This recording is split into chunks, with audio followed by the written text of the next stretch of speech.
First of all, I mean, these are community events, so I mean, myself and Brendan threw in for the pizzas, so round of applause for Brendan. Julie and the boys, Mikey and Elle threw in for beers, so thanks to them. Shout out back to the bar. And so it's all about the community. So we've got a superstar moderator tonight, Jono, who's going to host. So I'll throw to him. So that's about all I was going to say first. So we'll crack on with the format. So John's going to moderate. Anything else we want to disclose before? After party? Oh yeah, after party. Good point. Where's that? Brew? Brew. Alright, Brew. So Caleb, Travel by Bit, is doing merchants around Brisbane and around Australia. He's got what you would have seen Channel 7, the airport. So we're going to try and support him by going down to Brew, which is just off Queen Street Mall, for some beers afterwards. And we've got also Bitcoin Pizza Day on the 22nd of May, which is in the Valley on Ann Street. What was it? New York? New York Pizza. Alright, but anyway, it's on the meetup site. So without further ado, I'll throw to Jono and take it from there. Alright, so the idea is that we can't have one of the participants moderating the chat, so Lucas has got me in to moderate the discussion today. And before we all got here, we all agreed on the format, and you've all got a copy of that, you've had a look. Here's what we're going to do. We're going to give each person a chance to introduce themselves so you get an idea of who they are. And then we'll get into the presentation proper. So each team is going to spend about 15 minutes, all going well, presenting their case. Then we're going to visit the 5 key points, because there are 5 key things that everybody agreed before we got here were the main points of distinction between the two types of currencies. And then we'll get into a rebuttal. So both teams will get a chance to ask questions of one another about their presentation. And then we'll get into a question and answer from you guys. So that is the format for today. We've all agreed to it, so hopefully we can stick with it. And the first team to present will be Bitcoin Cash. They'll be followed by Bitcoin. But before we get into that, just a quick introduction from each of you to give the audience an idea of who you are and why you've been selected to present your currency. So I'll start with Lucas, and then we'll just hand the microphone down. Yeah, and just a little bit of a correction on the format. I was going to run a bit of a history to up to the fork and a bit of the terminology. So I'll do that in a second. So yeah, Lucas, my name's Lucas. Currently working with Consensus. I learned about Bitcoin in 2010, got into about 2011, started hosting the Brisbane meetup in March 2013, and yeah, it's just been growing ever since. I think there was a few people, I had to call Scotty up, come to my meetup, wrapped up a few people to do the crowd fillers. It's just growing ever since, and like, yeah, again tonight it's fantastic to see a lot of people. But yeah, so I follow the technology, software engineer by trade. And yeah, I love seeing these events, I love seeing the turnouts. Cool. Let's just use that one. Okay. Hey guys, Alex. Been around the space for a number of years, but really quietly. Only in the last, say, 2 years have I actually started to join the meetups and talk about it and do things like that. Working on a number of projects in the space, which I think is similar to everyone. And my background's mainly in things like economics, history, evolution, all that sort of stuff, but also tech. So I've had quite a bit of time working in tech. So I'm going to try and give a bit of a, I don't know, mathematical or logical step-by-step case on what I think this whole debate's about. So yeah. Hi guys, my name is Caleb. I'm the CEO of Trouble by Bit. So Trouble by Bit is a Bitcoin payment processor. We enable any business to accept payments in crypto. The reason why I'm in this space is I believe very strongly in a censorship-resistant form of money. I come from a country, Malaysia, which has been under the rule of a dictator for many, many years. He's abused the financial system to exert control of the opposition, to exert control over the public. I'm very happy to announce last week we voted that Prime Minister out.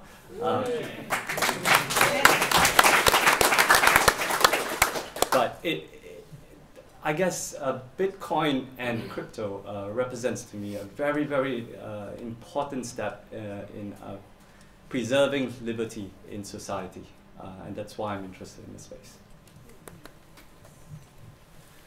My name's Hayden Otto. I've been in Bitcoin since mid-2016. I first made a Bitcoin transaction while I was in my second year at university studying information technology. And since then, Bitcoin has been my #1 priority every single day. I now teach people how to do trading and technical analysis in order to accumulate more Bitcoin in their portfolio or other cryptocurrencies if they wish to do so.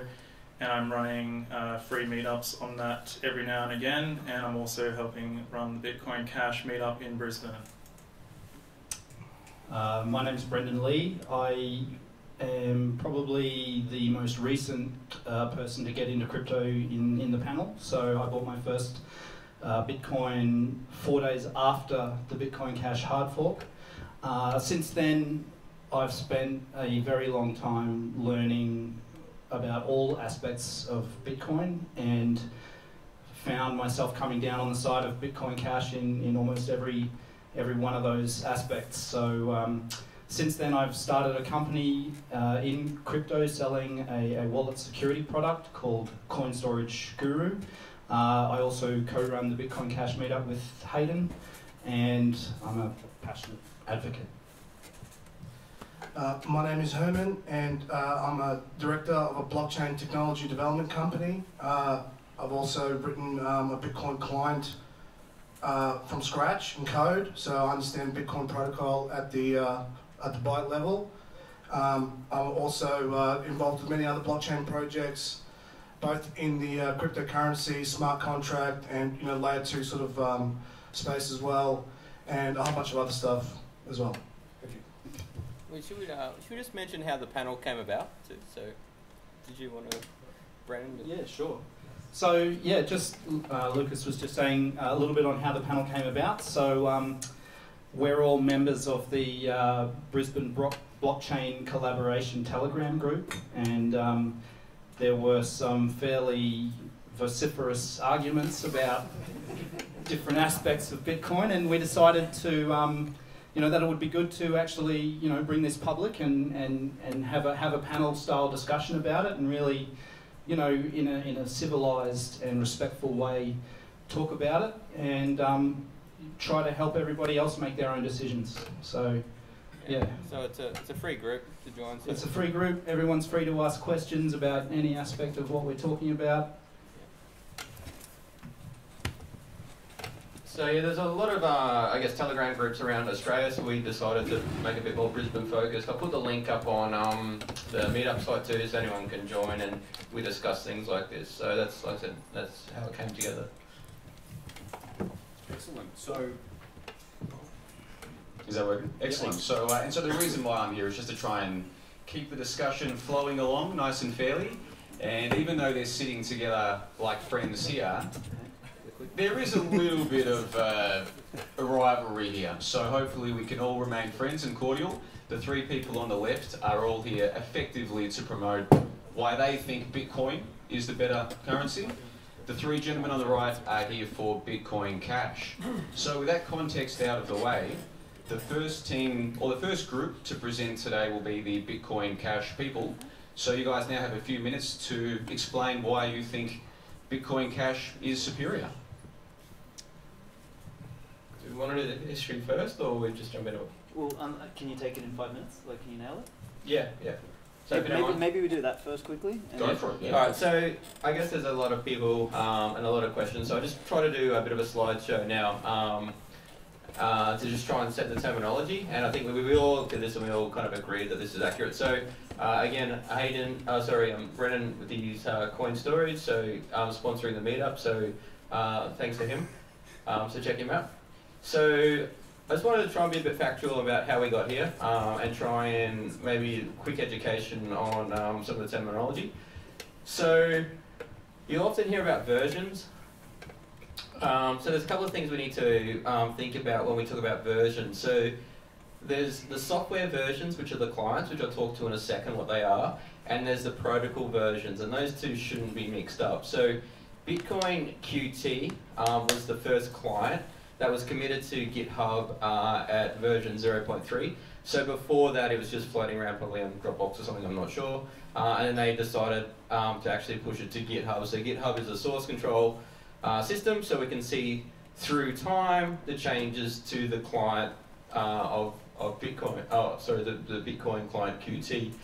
It was renamed to Bitcoin Core, and it's currently at version 0.16.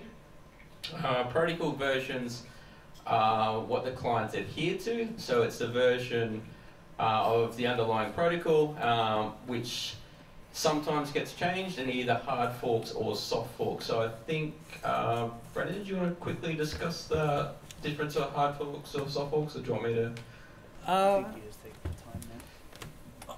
I guess probably the best distinction that you can make between a soft fork and a hard fork is that a soft fork is something that is released with forward compatibility in mind. So forward compatibility is when you release an update to the protocol in such a way that it does not break compatibility with existing versions of the clients that run that protocol that are in the field.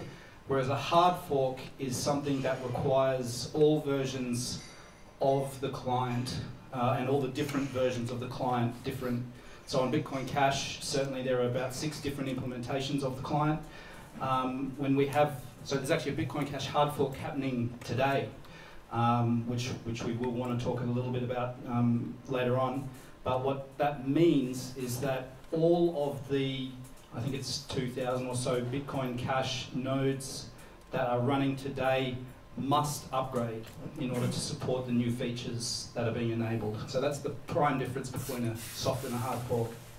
Excellent. So some of the clients or wallets or nodes. So again, this is the piece of software that then looks at the blockchain and presents you information. So I like to think as Firefox and Chrome are examples of clients. We call them web browsers that enable us to get onto the internet. You know, we can actually do it from other things like Terminal with using the actual protocol like HTTP and the verbs get, but we generally use the client. So there's a distinction there between the client and the protocol.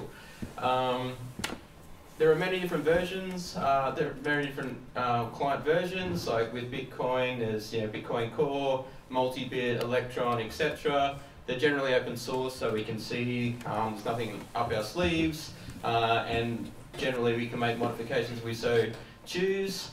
Bitcoin Core is the most popular. I make that claim because if we look at if we go to CoinDance, we can actually see on the network how many clients are propagating the network, and as of a couple of days ago, of the 10,000 nodes, Bitcoin Core had the lion's share at 9,000 nodes. So, so then that's very important to note, because if that client is the most popular, those developers also have 90% share of the network or what happens. So if they want to make a feature in their client because it's the most popular, they're a 90% majority. Like I said, it was previously called Bitcoin QT. And it was decoupled with the daemon in 7, so you can run a headless application as opposed to the full client in version 7. Clients must adhere to the protocol, otherwise they're not clients of the network. So fast forward to the block size, when we started talking about the block size. So they actually introduced the block limit on that commit, so we can go back in history. As I mentioned, the source was pushed up to GitHub, so we can actually go through time and see what actually happened with the clients. And if we look at that commit, we can see they added this max block size, and there's a thread on Bitcoin Talk about why that was introduced. So some of the cache proponents might say that this was sneakily added in, etc. But I think that was around 2011 or 2012. So anyway, check out that source and you can see exactly when that commit happened.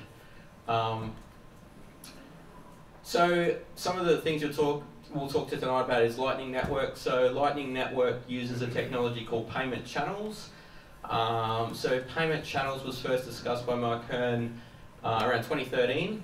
He uses what we call multi-signature wallets, and it's really a way to do transactions between party to party. So I'll show you an example right now. So me over here and the bartender over there on the right-hand side. So the idea is that setting Bitcoin may not be viable in, say, a scenario like a bar tab. So what I can agree to is with the bartender is a payment channel. So we set up a multi-signature wallet, which is a 2 of 2.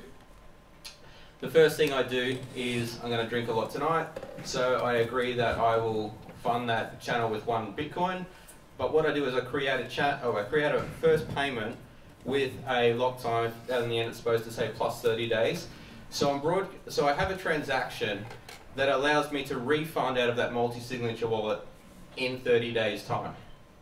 So what that does is assures me that if the bartender does not do anything, if he's a jerk and keeps my transactions and doesn't broadcast them, that in 30 days I can actually retrieve my Bitcoin. So the next part is I fund the multi-signature wallet with 1 Bitcoin. So I'm kind of, the analogy, I'm starting that bar tab. Then as the night goes on, I present a Bitcoin transaction of, say, 0.1 Bitcoin, and I give it to the bartender, and I receive my beer. But the bartender, he can, and I also create a complementary transaction where I send the 0.9 back to myself. So again, the bartender at any point in time can cash that transaction, and I get my receiving 0.9, and we agree that's fair.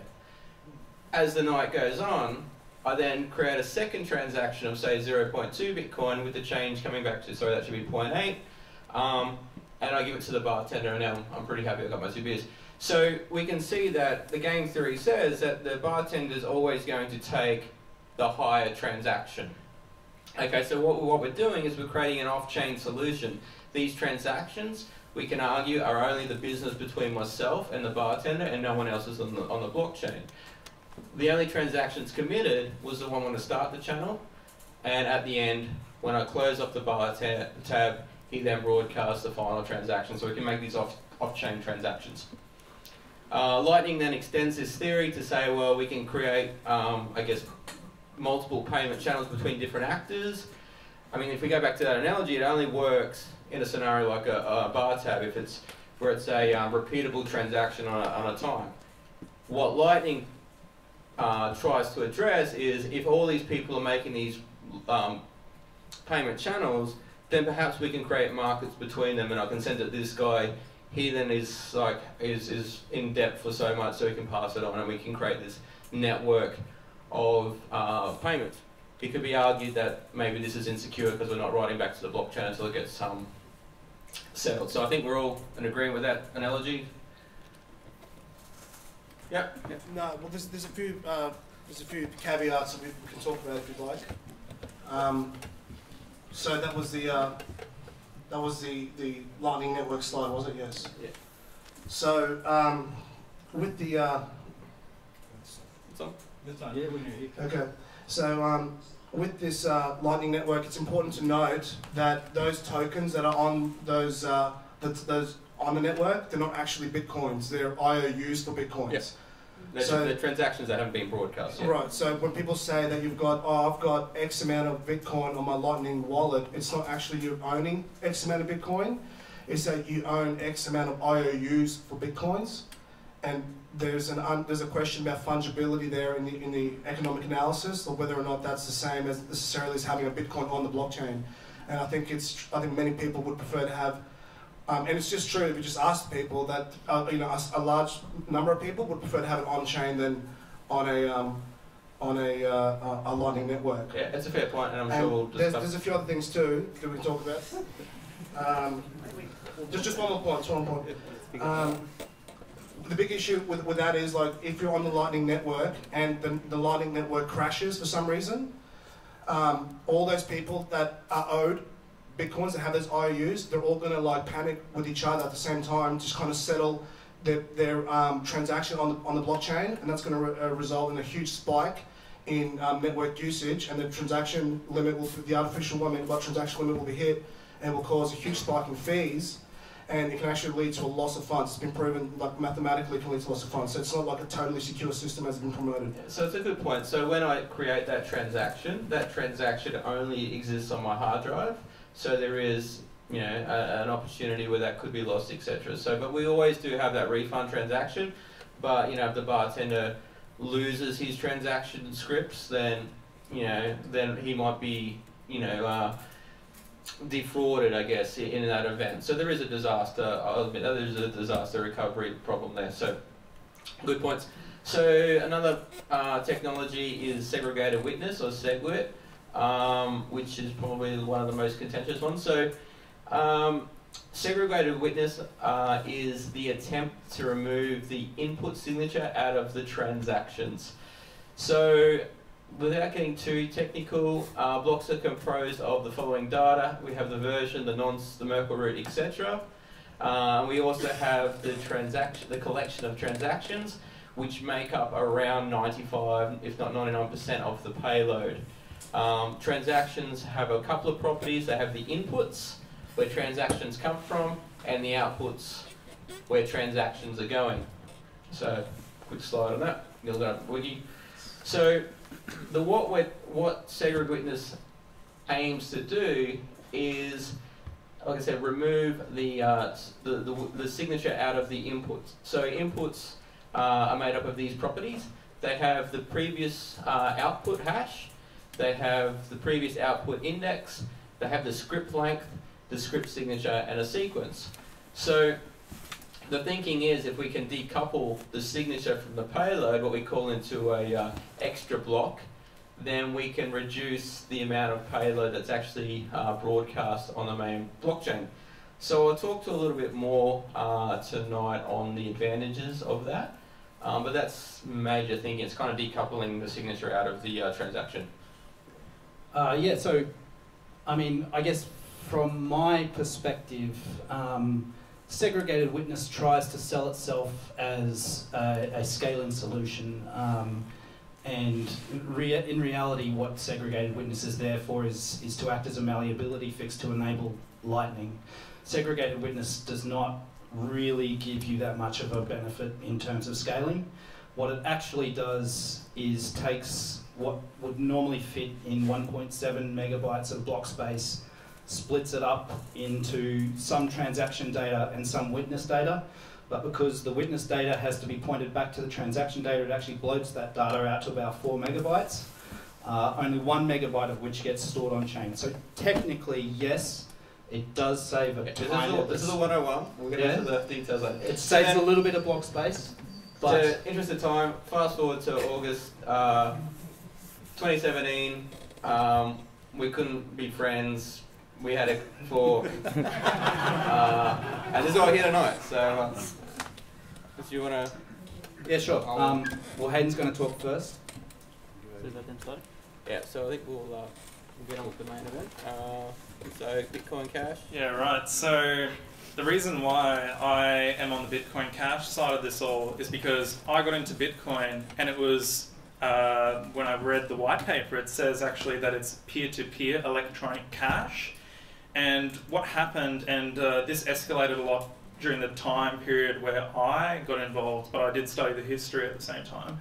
A group came and they took over and they changed the narrative, and they said that Bitcoin is no longer meant to be cash, it's meant to be a store of value. And they started promoting all these catchphrases and stuff on social media like HODL, which is total garbage, because if you're HODLing, you're not actually doing anything beneficial to the network. You need to be spending it and increasing adoption, like TravelByBit is doing actually, and that is how you grow the network, right?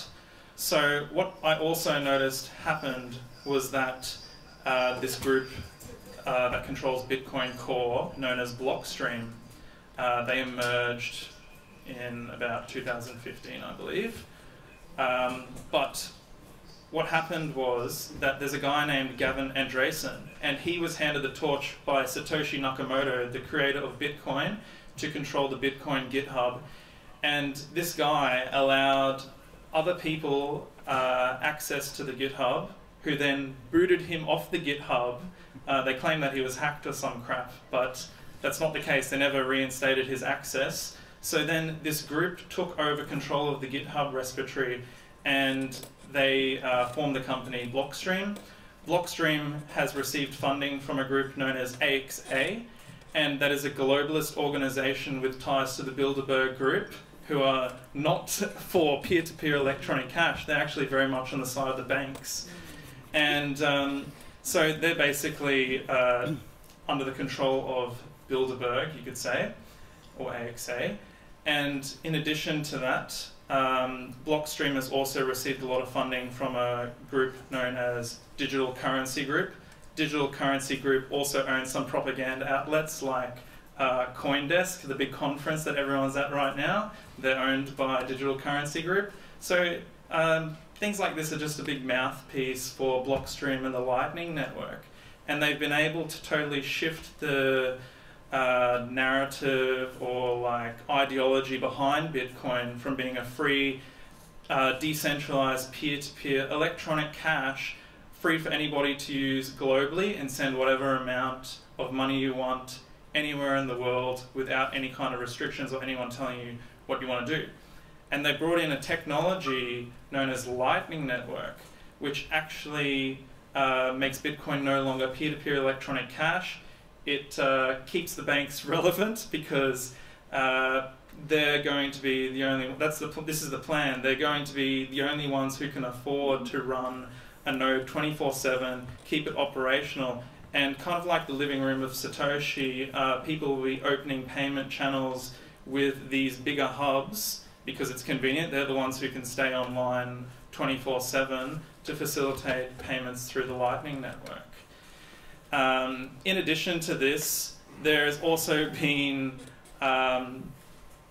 massive online censorship campaigns which have been funded with this money that has been invested in Blockstream. And they pay off prominent Twitter users, YouTubers, people on Reddit to go and promote a particular viewpoint. And also they've paid off the admins of Reddit Bitcoin and Bitcoin Talk, a guy named Thamos. They've paid him off completely, and now that place, nobody likes to go there if they know what they're talking about because they realize that it's totally censored. And any kind of viewpoint challenging the Lightning Network store of value agenda is deleted. So now there is a community which has grown massively over the last year in particular. It's Reddit BTC, and that is now where most of the Bitcoin Cash people are hosting their discussions. Would you like to add to any of that, guys? That's just where I'm coming from. Well, yeah, I might add a few things. So those views are quite comprehensive, and many may find that controversial, especially on the Bitcoin core side.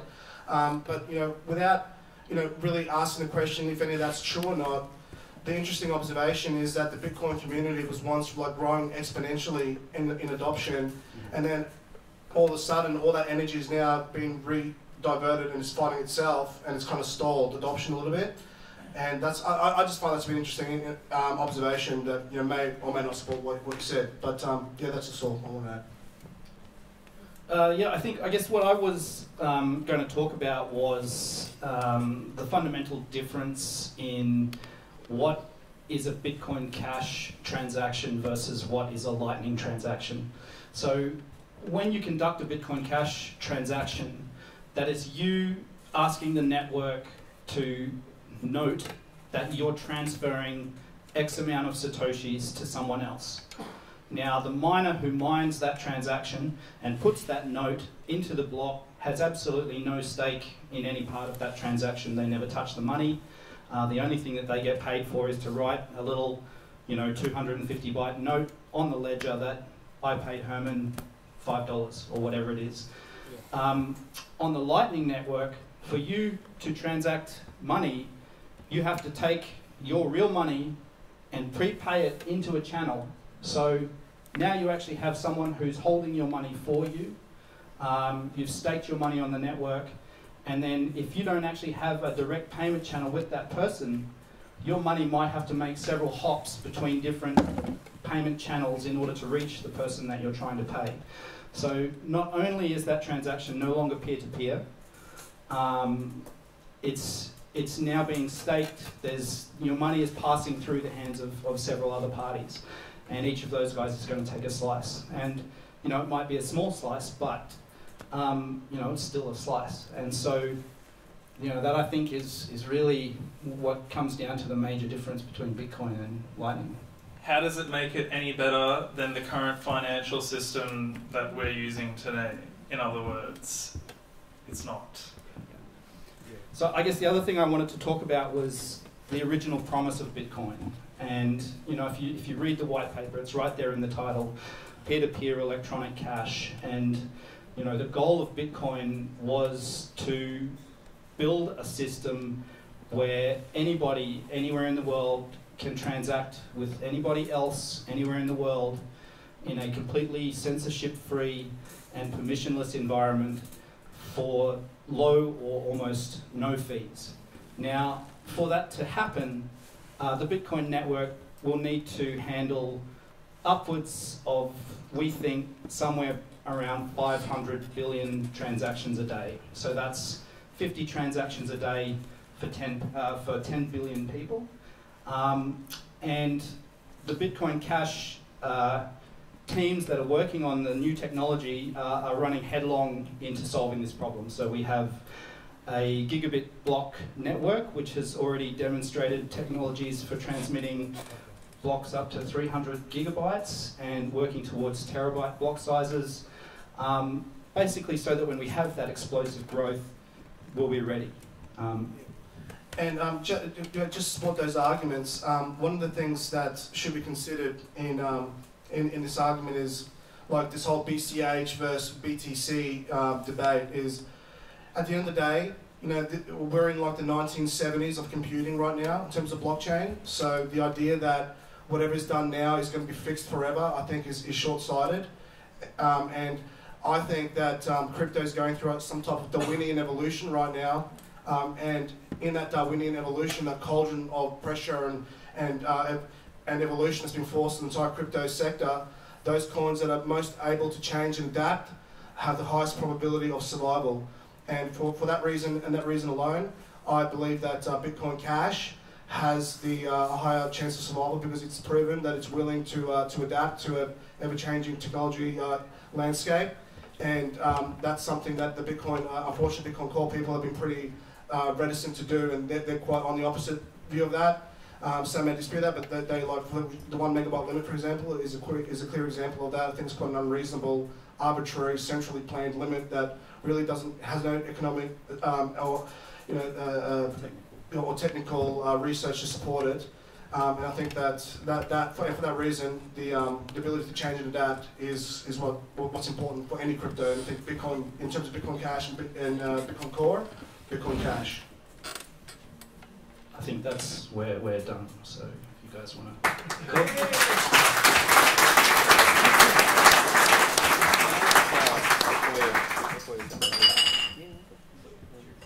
I'd just like to mention, as I tried to explain in the slides before, that it's not Bitcoin Core. Bitcoin Core is a client that jumps on the Bitcoin network. It's analogous to saying Firefox is the internet. Okay, so when Herman mentions Bitcoin Core, it's not. It's one of the wallets that get on the Bitcoin network. Can I just respond to that? Cool. Just to moderate it, is it okay if, like, we reference each other, that we have a chance to do a little counter response? Is that okay? What's up to you? I think we're going to do that at the end. Just chuck us a mic real quick. So what we tried to do, guys, because this is obviously a very convoluted topic, what we tried to do before we got here was, over a beer or two, discuss the format for the conversation today. And as you can tell, we've kind of not stuck to plan. So how about this for an idea, guys? You guys made that plan. I wasn't there at the table when you guys were discussing it. That explains that. It's okay. I hand wrote a copy. I couldn't find the photocopier. I hand wrote the format for each team. So I did what I could, guys. How about this for an idea? If you just check out your format there. He's fucked again. So the 5 main things that I wanted to get, and I thought the audience might like to get the opposing ideas sort of bit by bit. Here were the 5 ideas. The block size, which is obviously very controversial. SegWit, which we've got some explanation for already. The Lightning Network, ditto. Fees, and mining centralization. So later on in this conversation, each team will get a chance to give their version of what they think is ideal, and there'll be a chance for rebuttal as well. Sound good? Yep. Excellent. So we've gotten the presentation from the Bitcoin Cash team. We haven't gotten the presentation from the Bitcoin team. So I'll give you guys... Say one thing. Now just, we've got plenty of time later. We weren't aware that we could bring slides, just so you know. That wasn't told to us. If you want us to take them down, we can. No, it's just, Right. just so the audience knows. You guys need a crutch, so... Alright, so getting serious again, guys. So what we'll do now, let's get back to the format. We'll give the Bitcoin... What would you prefer to be called? Just Bitcoin? Bitcoin. Is that the idea? But that's us, though. We're Bitcoin. What we're going to do is we're going to give the Bitcoin team, we'll just call them that for now. We'll give you guys 10 minutes or so to give your introduction about why you still think your currency is ideal. Cool. And then once we've got your opening presentation, then we'll get back to the 5 key points, and hopefully, guys, have a productive conversation. How's that sound? Yay. Fantastic. All right, 10 minutes, guys. Let me... Yeah, Caleb, you grab that for a sec. Alright guys, I'm going to try to keep it to 10 minutes, and I'm going to have to jump down here because I want to use my pointer. I don't know if the cameras are going to see me because I'm a midget. But thanks to everyone that came along. Credit where credit's due. We've got a smart panel here on the Bitcoin Cash side. Hayden's one of the best traders I've ever seen. I've been trading for like, how old am I now? 12 years, and he's definitely probably the best I've seen. And these boys here from a technical perspective are brilliant. So, sorry, not sorry for anyone who gets butt hurt out of this. Get over it, grow up. And my approach, just so you guys know, I'm going to take a first principles approach. I'm going to talk about engineering, economics, math, history, evolution.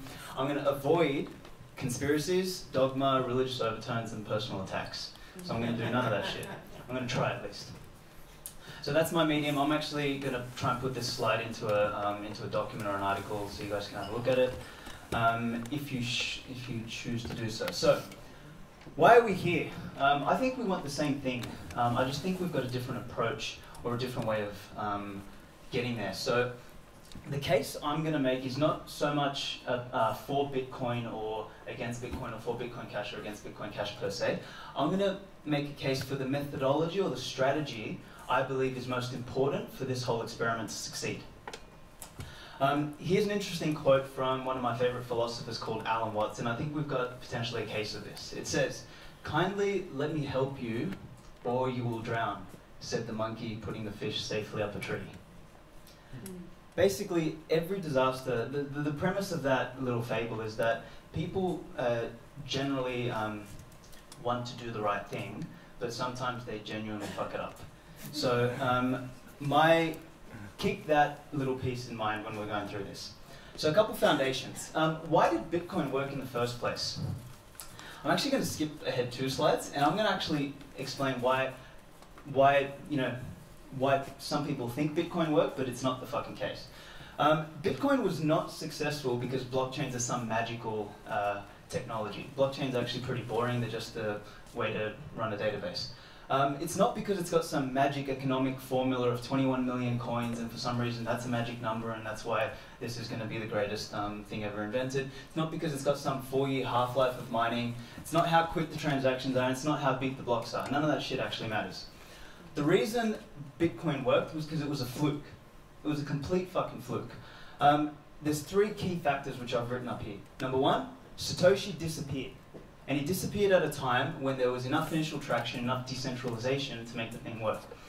Number 2, it's game theory. It's the fact that we, as humans and as all ecosystems that are natural and living, have this thing called the selfish gene, which allows us to, continue to thrive and survive and win.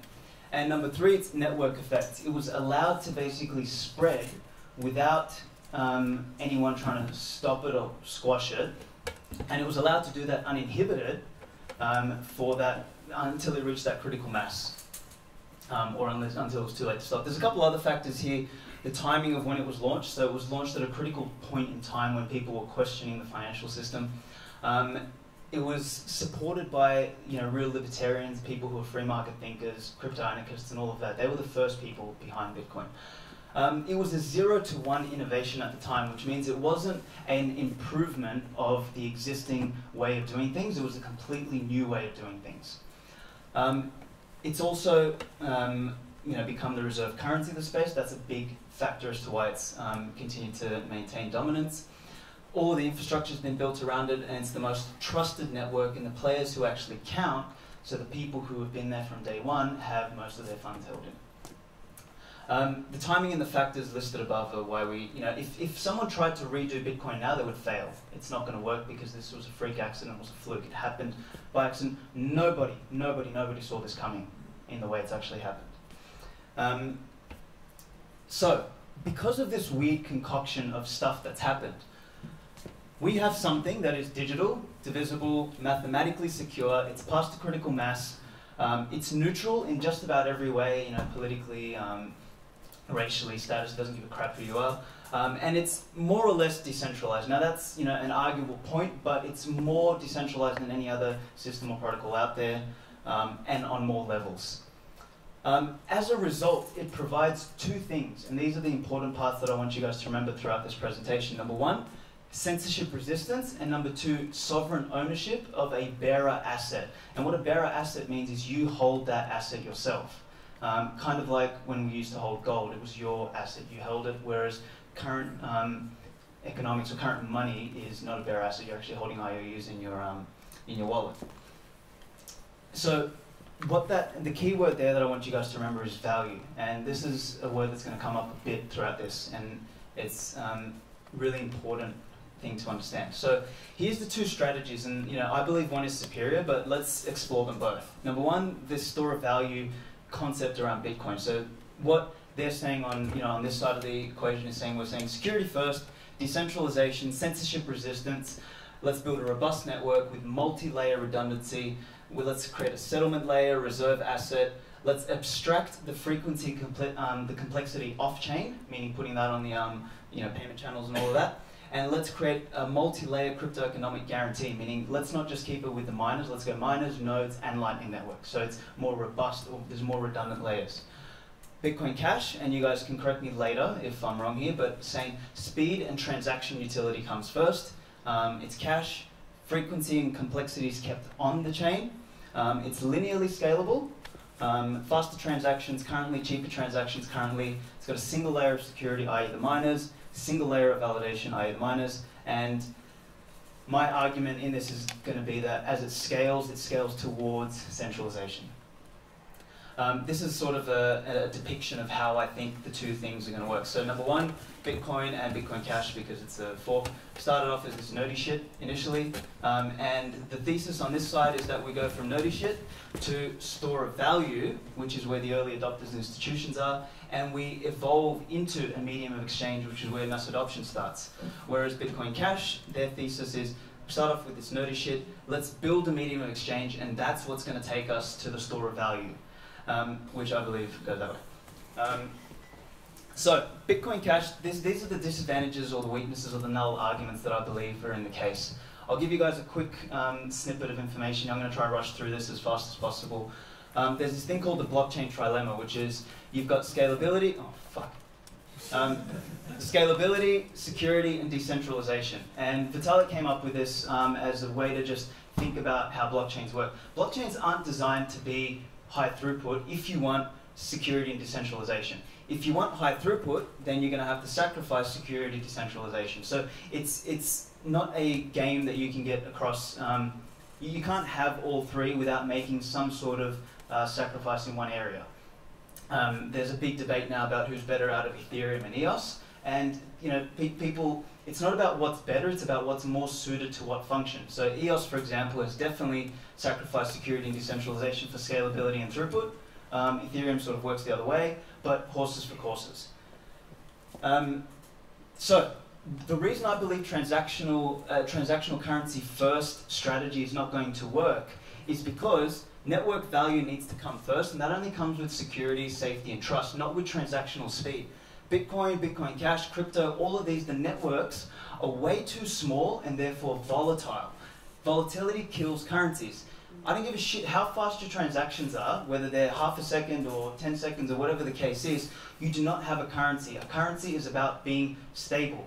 People, the mass adoption, like us freaks here, we're a little bit different. We're happy to hold some Bitcoin and watch it go up, down, around in circles, or whatever other cryptocurrency we're involved in. But the mass population doesn't give a shit about that. They want to know that if I bought something for $1 today, sold it for $2 tomorrow, it's still going to be $2, and then it's not going to be 50 cents. So you can't put the cart before the horse. This is the model that Bitcoin is trying to take. So it's saying, let's build security and robustness first. As a subset of that, let's build some safety and trust. Let's build store of value first. Let's make sure that thesis is right, because that will build network value.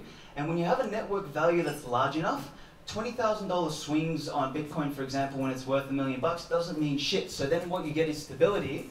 And off the back of stability, you can build a medium of exchange. You cannot build a medium of exchange on something that is unstable. And that is the biggest problem with the Bitcoin Cash thesis at the moment. This is Bitcoin Cash's model. Let's do medium of exchange first. Let's hope that builds network value. Let's hope that builds store of value. We'll think about security up here, stability and safety and trust somewhere on there. So that's sort of the model. Well, that's at least the way I see it at the moment. I could be wrong. Number two, I think they're fighting on the wrong battlefield. So trying to be a transactional currency, they're going to come up against now a bunch of stable coins that are coming out, which offer the transactional currency use case much better than Bitcoin Cash will. Number two, they're fighting against Dash and Litecoin and God knows what else there is out there in terms of altcoins. They're fighting against newer and better transactional currencies. They're fighting against the government digital currencies, which I guarantee are around the corner. Someone's going to release an Australian digital cryptocurrency and trying to blow smoke up our asses, but the general public is going to believe that, and they're going to think, oh hey, you know what, I can transfer $1 and it's still $1. So that's going to perform. That's what I'm working on, the Philippines, the digital peso.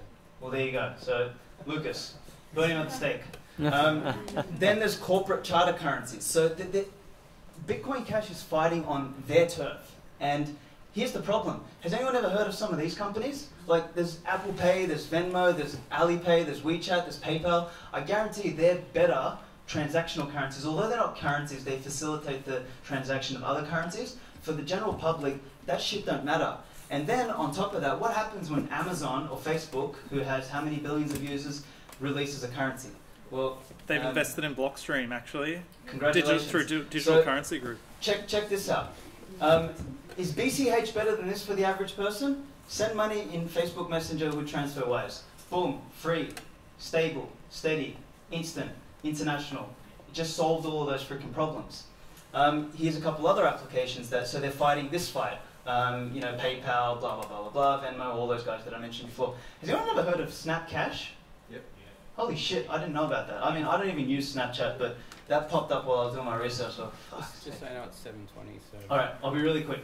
So, incremental utility increases a void. So I think Bitcoin has enough transactional utility for its level of security and decentralization. So I think utility or transactional utility is a feature.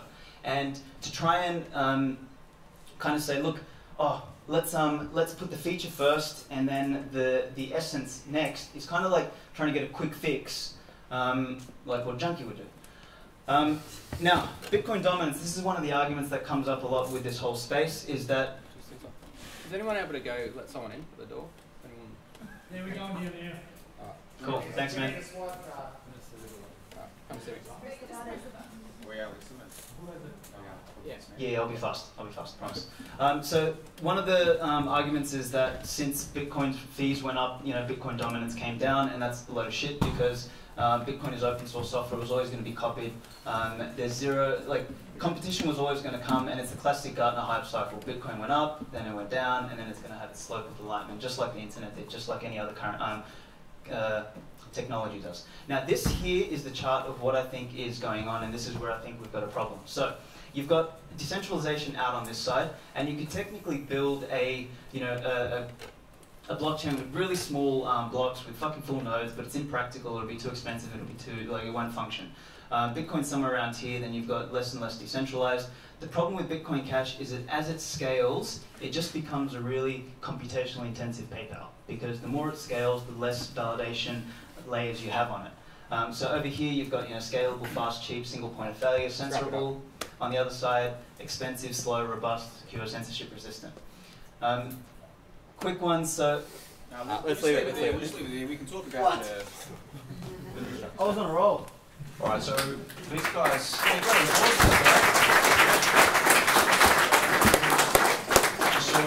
So what we'll do is we'll give Alex and all the panelists a chance to explain why their currency has advantages over the course of the next hour or so. So we've had the presentation from both teams, and before we got here we were discussing what are the key points of differentiation between the offers, and there were 5 things that came up where both teams agreed this is an important point of differentiation. So what I want to give each team now a chance to do on these 5 points is to explain why your solution is superior on this particular topic. So the 5 topics are block size, SegWit or alternative, Lightning Network or alternative, fees, and mining centralization. So those 5 points, one after the other, will go one team then the next topic, one team then the next, and we'll try and keep it short and concise. And of course, later on tonight we'll take your questions as well. So we'll try and be as quick as we can. So we'll go to Bitcoin Cash first. On the topic of block size, why is your solution superior to Bitcoin? And just grab the mic from, that's the way. So could you just repeat that question? So on the topic of block size, why is your solution better than your friends here? Okay, so the block size issue was the sort of catalyst between, or that caused the split between the Bitcoin Cash community and the Bitcoin Core community. And the debate was whether or not the block size should be increased. Now it should be important to understand that version 0.1 of Bitcoin, the original one by Satoshi, didn't have any block limit. It was a 32 megabyte block limit, and that was changed by, I think, by 0.3 by Hal Finney, who thought that as an anti-spam measure they should add this temporary... Mike Hearn. It's on that commit, I can show you. It was Mike Hearn, no. It was Hal Finney that added the block size, I guarantee it. You can look it up on the Bitcoin mailing list, it's written there, and there was a big debate, and actually Satoshi was against it, and anyway, but yeah, maybe Mike Hearn was involved during that release, but I'm pretty sure it was Hal Finney's idea. Anyway, so block size was originally 32 megabyte, then it was restricted to 1 megabyte, in order to stop spam, because people could just spam the blockchain. And what happened, so just to be clear with the format, is it, do we get like 5 minutes each, or how does it work? So basically most of the people who are in the audience, they're aware that one of the main differences between Bitcoin and Bitcoin Cash is the block limit, or the block size, right? So what I'm asking is, I'm giving you a chance to explain why your solution to this potential problem of Bitcoin is superior to... and I'll make it short, okay?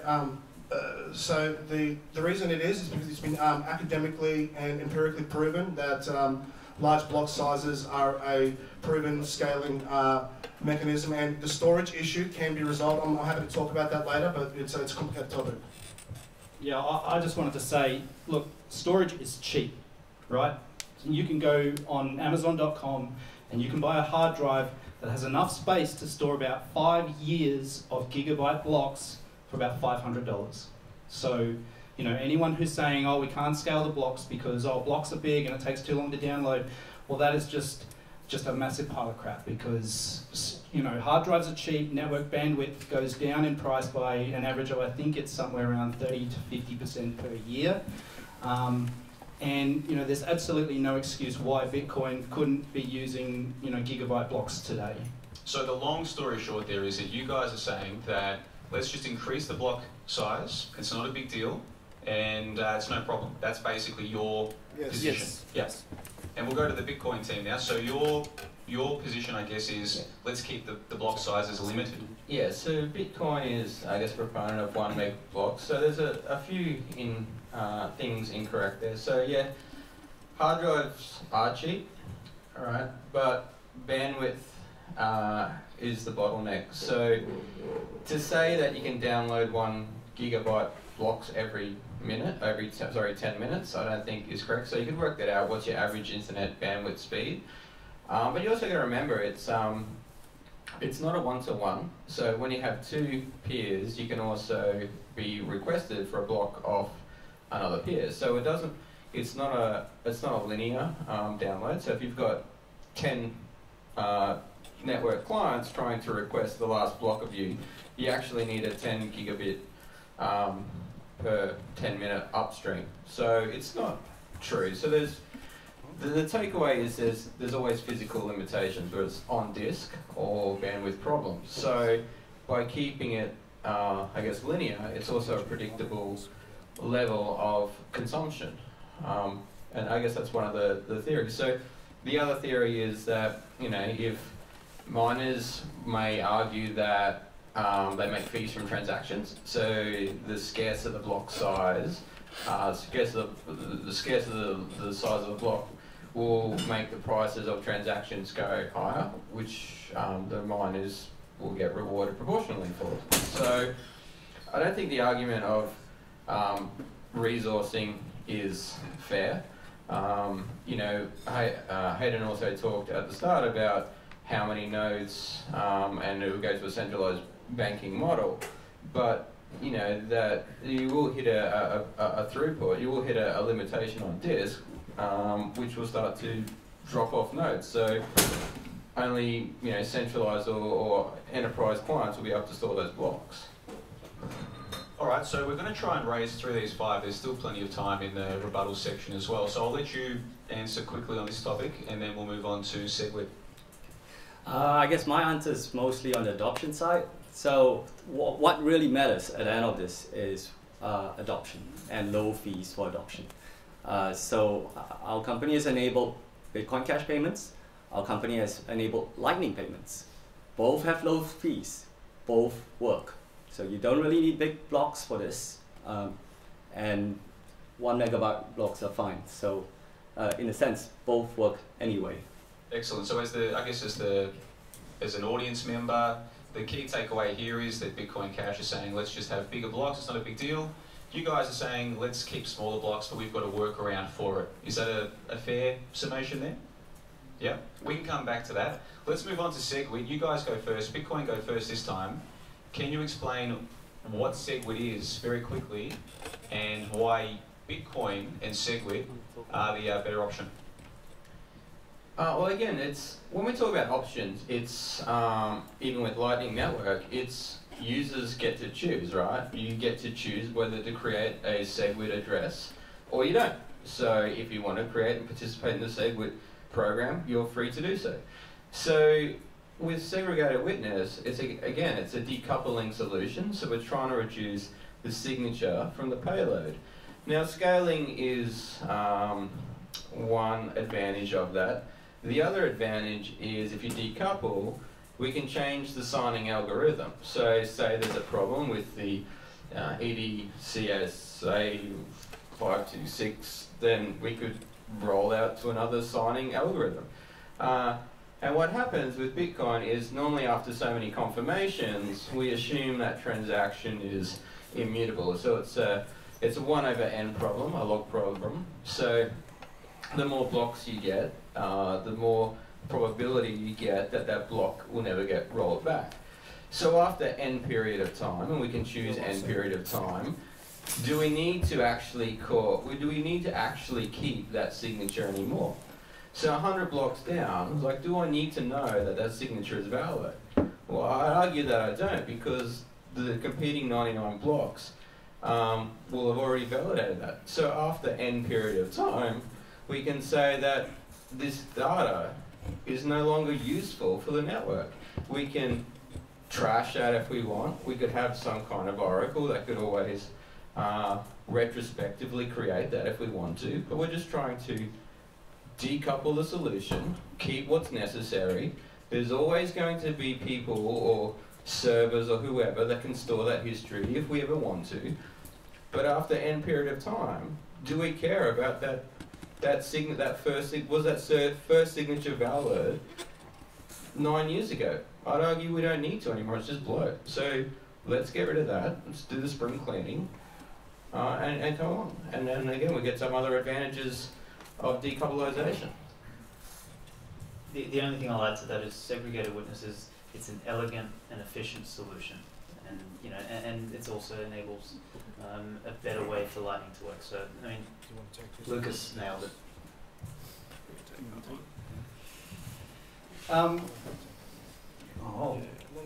Okay. Yeah. So one of the things that I would just like to cover here is that one of the main reasons that Bitcoin Cash was forked, and there really are two main reasons. One was the block size, but the other was SegWit. So if you read the Bitcoin white paper, you'll see on the very first page that Bitcoin is described as a chain, or the Bitcoin blockchain is described as a chain of digital signatures. And what that means is that there is a signature linking every single Bitcoin from the time that it was created all the way through up until the time that that last Satoshi from that Bitcoin is spent transacting itself into someone else's wallet. So, and for a lot of people, the introduction of SegWit basically meant discarding that architecture and turning Bitcoin from a chain of digital signatures into a chain of associated transactional data with no further record of those signatures. And yeah, that's probably the core difference there, is that people on the Bitcoin Cash side believe that segregated witness fundamentally changes Bitcoin transactions such that they really no longer are Bitcoin transactions. So that if you've got SegWit Bitcoins in your wallet, you're really not holding Bitcoins because there's no linking digital signatures going back to the first transaction. So that's the primary difference. And in addition to that, it's important to know that when SegWit was sold to the community, back then there was just one Bitcoin community at the time, it was sold to them heavily on the idea that it would scale the blockchain.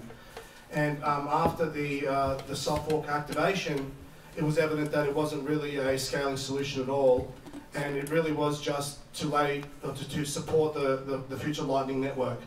And you know, an interesting thing about this topic SegWit is that it really illustrates you know, the point I was making before about the Darwinian evolution of a coin. So when SegWit was first proposed by, I think it was Peter Wheely from the Bitcoin Core team, he proposed it as a hard fork.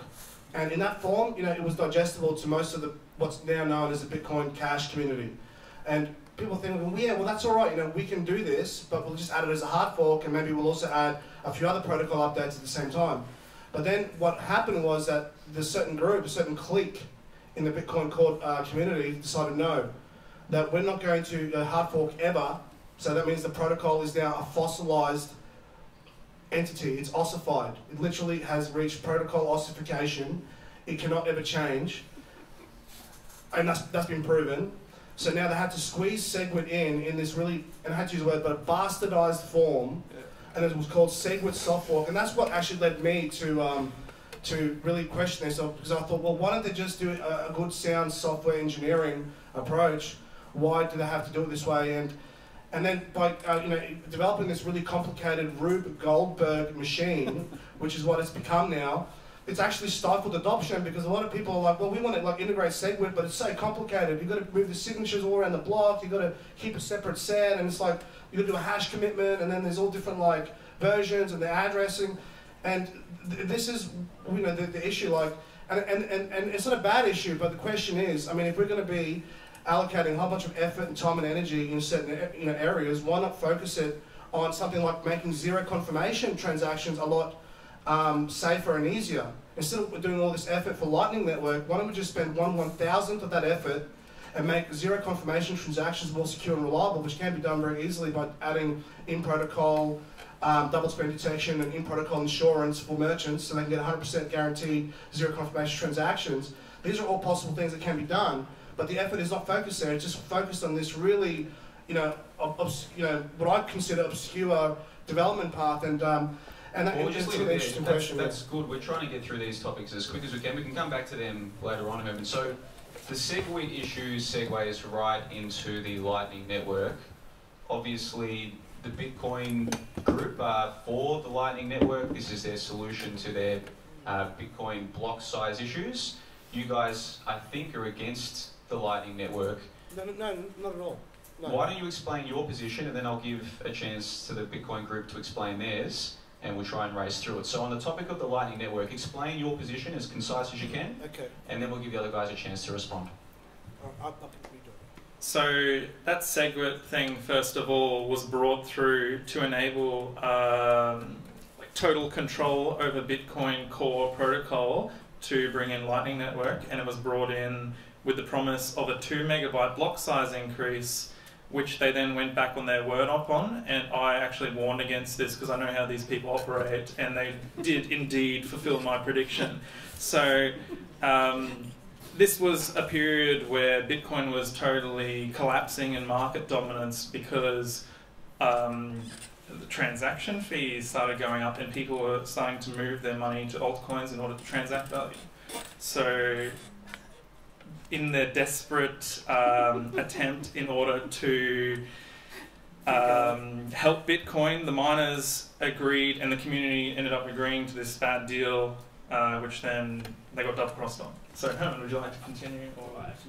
All right, you go ahead. Go ahead. So just on Lightning and Layer 2, I just like to make one thing very clear, which is that the Bitcoin Cash community is definitely not against Layer 2 solutions. Like, we honestly, there are applications. So explain what Layer 2 is. So Layer 2 is basically, the Lightning Network is considered a Layer 2 solution. So basically that's a layer where you can conduct lots of microtransactions that is off-chain, and then there's just one settlement transaction or two settlement transactions at the end where the final value of that channel is settled. And so, if you have a situation where you're buying, consuming news stories that cost 1/10 of a cent each, or listening to songs that cost, 1/10 of a cent each, there's a real a business case for that kind of micro-transactional gateway where you are opening a channel and slowly consuming a small amount of money over time. But what's happened with Bitcoin and with the Lightning Network is that this Layer 2 solution, which is great for certain kind of marginal business cases where on-chain transactions maybe don't make sense, that's now being sold as a solution for all transactions. And because of, or not all transactions below, maybe $30 or $40. I don't know what. Maybe you guys can tell us what. Is it five each? Is it still on our 5 or? Well, yeah, just try and keep it brief. Yeah, I'll make it brief. So Bitcoin Cash supporters aren't necessarily against Lightning Network. In fact, the opposite is true.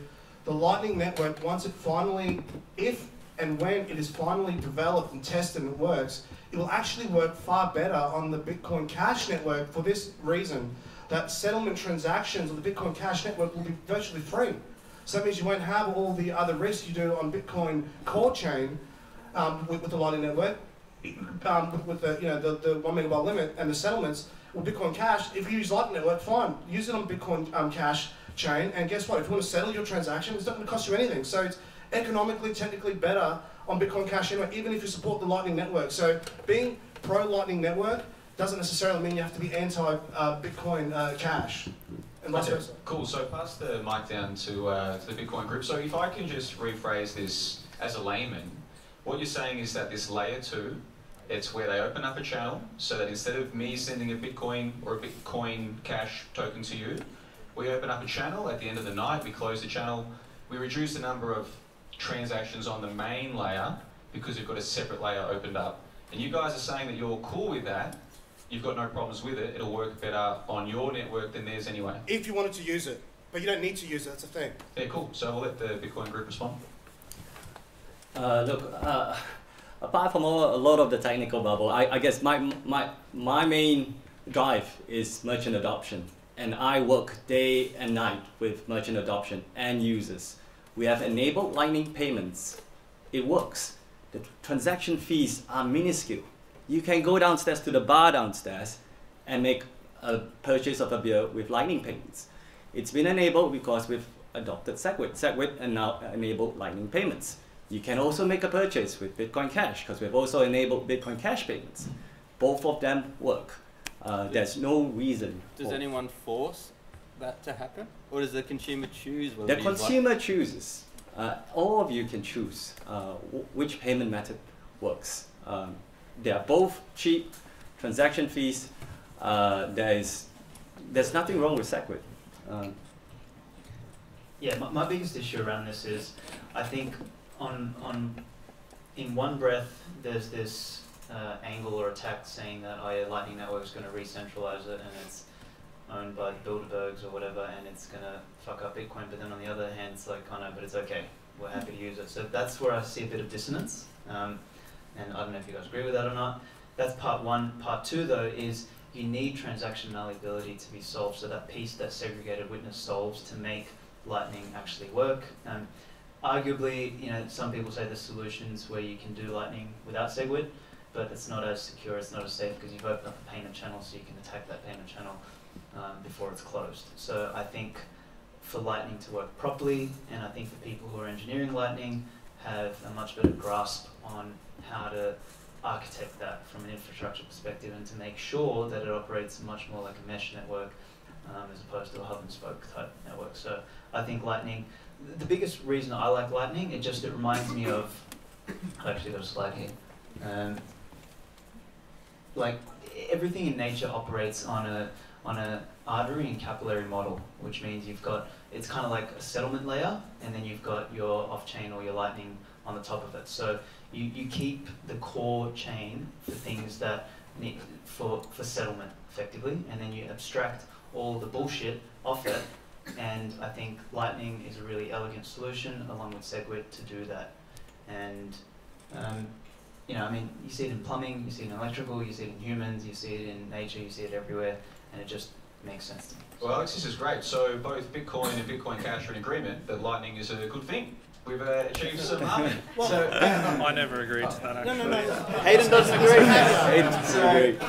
It's not peer-to-peer. It's not peer-to-peer. Yeah, I've got the mic. So there's a couple of things you'll hear from the Bitcoin Cash team. So we often hear them refer back to the white paper and the vision of Satoshi. And they go back and they make the claim about the Bitcoin white paper was around peer-to-peer transactions. However, as Herman just said, they also talk about zero confirmation transactions, which is not in the white paper. Satoshi actually mentions that block confirmation is a feature. So they seem to be conflicting or contradicting themselves with the vision of the white paper and what their agenda is. So there's a few other things. So just because it's peer-to-peer, Lightning, like as my bartender analogy tried to explain, that it is still payment to payment. It may just not be settled in N period of time. And the only other point I'd like to make on the Lightning Network and the vision of Satoshi and the white paper, I'm sure we can all think of a text that may have been printed years ago that if we still believe was true, may not be relevant today. And we also remember that in software or in IT that we've seen scaling problems before. The initial vision of the internet was that every device had an IP address. So I think this is analogous to what the Bitcoin Cash proponents are saying, that if it's not peer-to-peer, then it's not really Bitcoin. So with the internet, they brought out a technology called NAT. So when your machine at home gets onto the internet, it doesn't have its own IP address. It goes to your router, which your router then has an IP address, and I think that's similar to the Lightning Network. But I still believe that it's the internet. And we've also tried to bring out other solutions like IPv6, which address that. But market forces say, we don't care, that IPv4 with NAT and other technologies, analogous to layer 2 technologies, just works. So I'm arguing that, okay, maybe the core chain just works and these other layer technologies will facilitate the payment mechanisms that we need. Well, I'm sure we can readdress that later on. We've got a couple more topics, then we'll get to the questions from the audience. The next one is fees. So Lucas, since you've got the microphone in your hand there, this is another issue. I'll try and give some context as a layman before you guys get into your points. One of the big problems with Bitcoin was that when the price spiked, it cost far too much to use it in any practical sense. So the Bitcoin Cash people are saying that they, because they've got bigger block sizes, even if there was a price parity in the two coins, they would still be cheaper to do transactions with because there's more space on the block.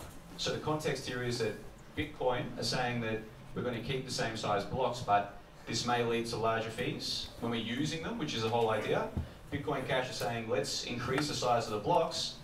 Ipso facto, fees will come down. With that being the context, why is your solution, why is Bitcoin superior when it comes to fees?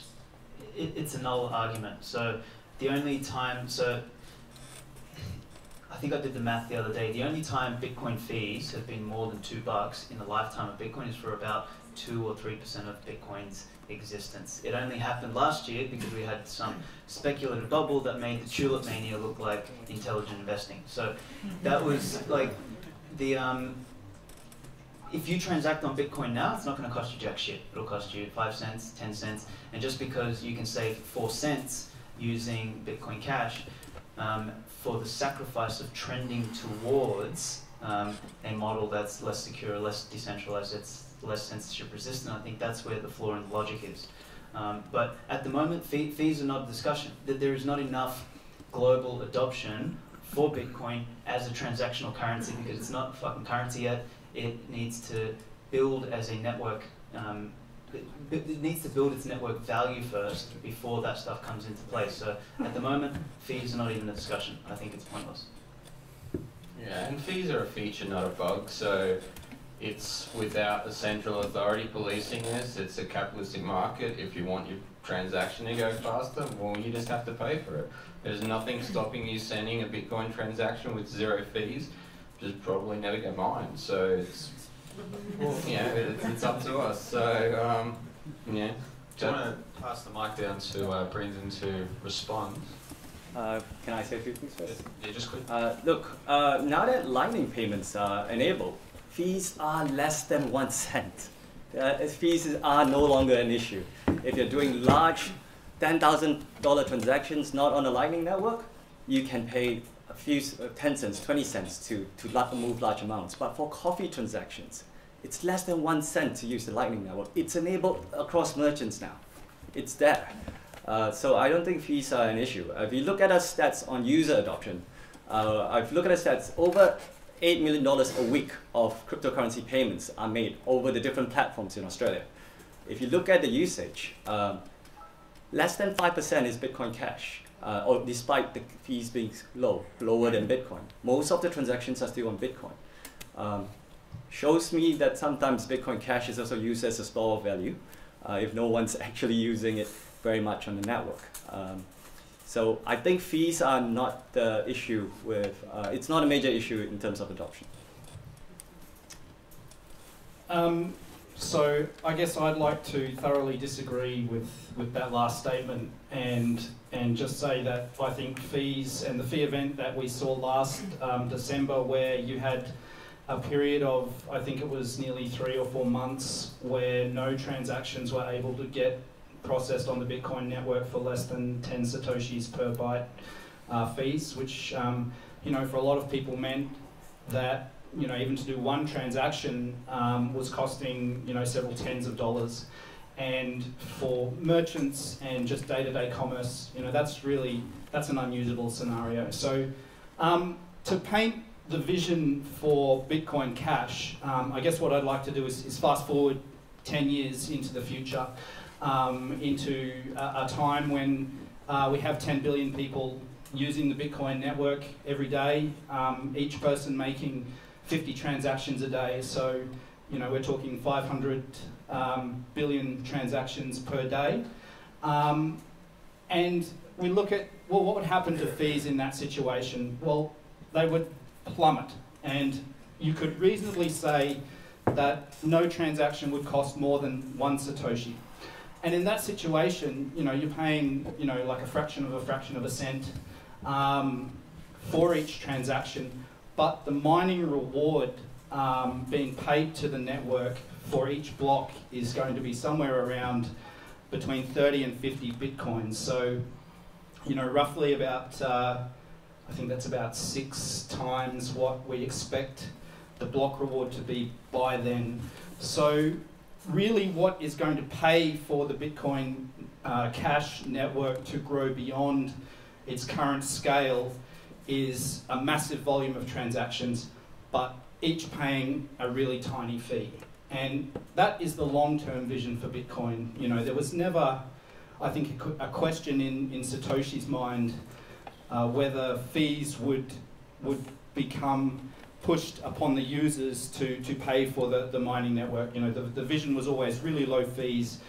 It's a low friction currency. And I think what we'll see is a return to the meteoric growth that we saw in the early days of the Bitcoin network. So I've been back through the numbers, and you can see back in sort of 2011, 2012, Bitcoin was more than doubling in size every 3 to 6 months. And there was one period of growth where Bitcoin exploded by 600% in just 6 months. And what you can see at the end of each of those huge growth spurts, and when I say growth, I'm not talking growth in price, I'm talking growth in the numbers of transactions being processed by the network.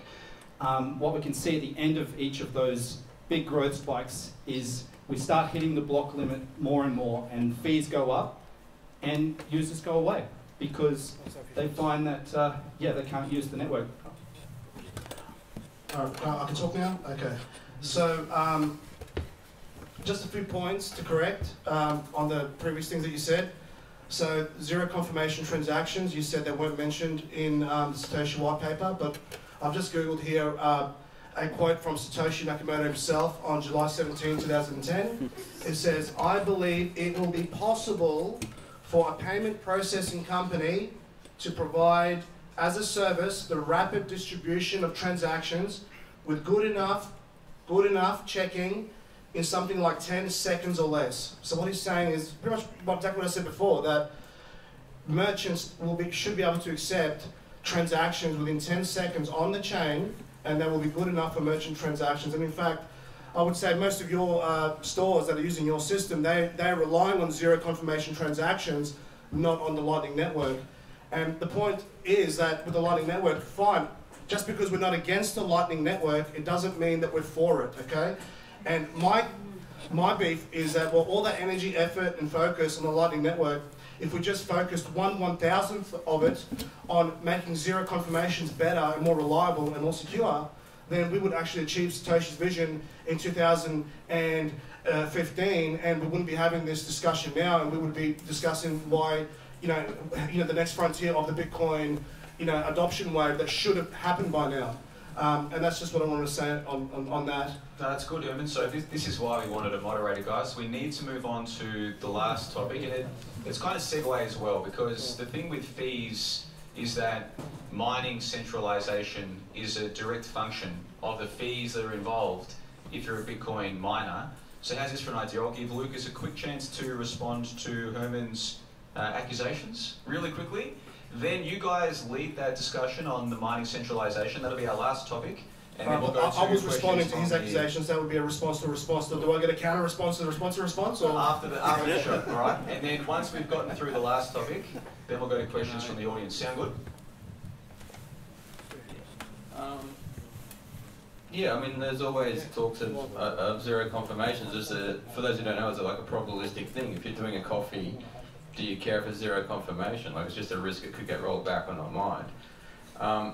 But I guess we'll jump into fees. I'll go through it quickly and I'll throw it to the audience. I think it's probably time to wrap it up. So if everyone will just go through mining centralization quickly, yeah. So I guess the argument about, to me, bigger blocks will probably introduce mining centralization. It could be argued that, well, you need higher bandwidth to download those blocks, so maybe not so many miners can do that. There's also some game theory there about holding blocks back, and No more propaganda and subliminal messaging on the screen. it's done. So, I didn't know that. all right, well, You're starting to trigger me. well, I'm happy just to just throw to the audience if you want to.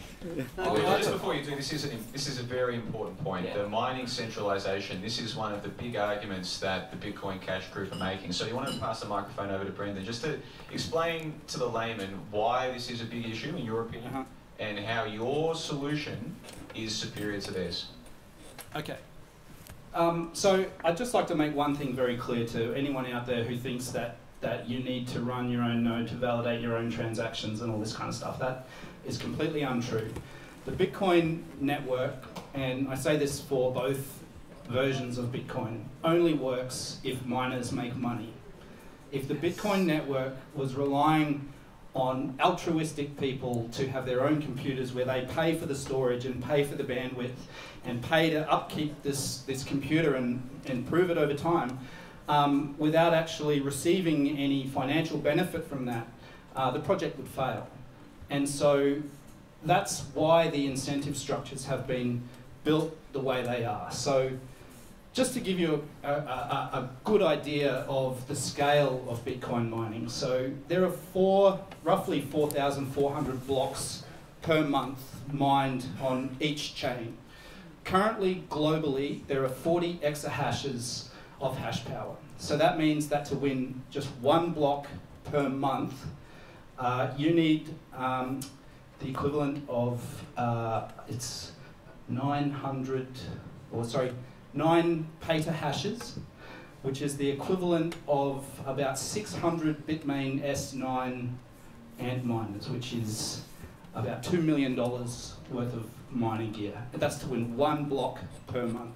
So that gives you an idea of the scale of these mining operations now. So if if you're trying to run a node at home and you're not thinking ASIC miners, forget it, just do the network a favor, turn it off.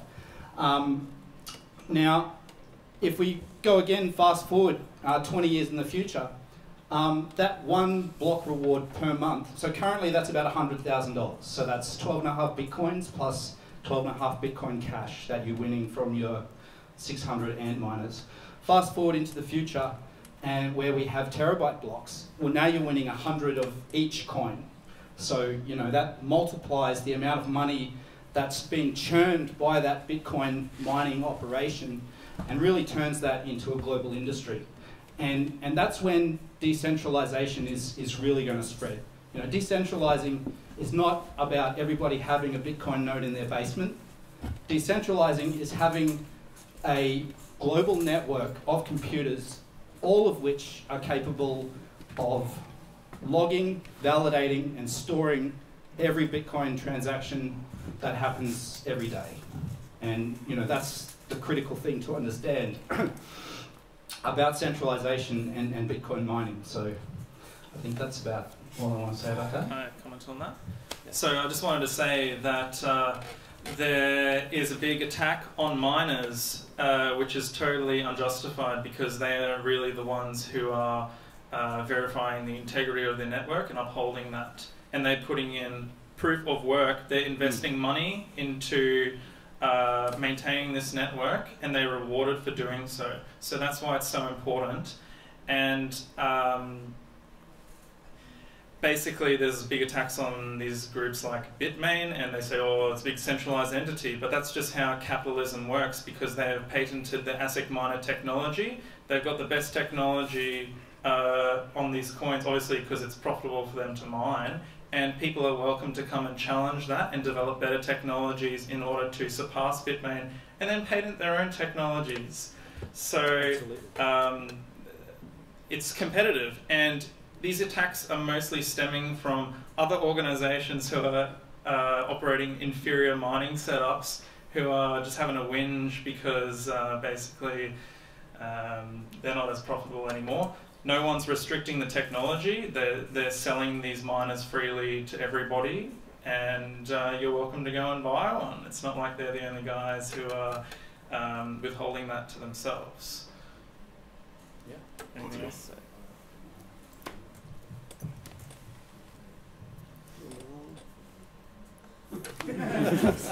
What else? I don't think anyone here is against mining. I mean, mining secures Bitcoin base layer. Yeah, I think, I mean, I've been mining, and Hayden, you know this, Yeah. I've been mining for fucking ages, and I mean, I've got nothing against mining. I think my issue with it is, it's just that it's a single layer of validation, so it's a single layer of verification. It's, and I actually agree that over time mining will commoditize, so that'll help with the decentralization of that layer. But I think having, I mean, if I asked you the question, why the hell do so many full nodes exist at the moment? I would say why has that assisted with Bitcoin's growth? the only full node that has any say in the direction of a network is a full node that mines blocks.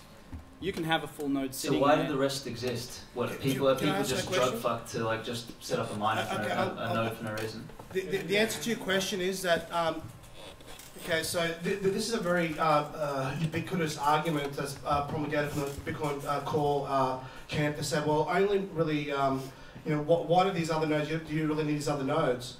And I would say, well, if you're a merchant and you're accepting payments, then you're not mining Bitcoin, but you still need to monitor the chain to see that you're getting a payment, and therefore you're going to be a node. Now you can be a light node or a full node, but that's that's a use case there. And also if you're doing analytics on the blockchain, which is a product that I've developed, which I sell to the small, large, and mid-sized companies that that they use that to analyze the blockchain. So there's many use cases for a node, and it should be important to understand that the more nodes the better, because it's more decentralized. And the argument against that say about Bitcoin Cash is that the more storage requirement you have, the bigger the less nodes you're going to have. Well, actually there are solutions to that, but they're very technical. And if you wanted to talk about that, I'd love to get into that detail. But it looks like my time's up. So well, there is an after party later on. Now we're scheduled to finish at 8:30.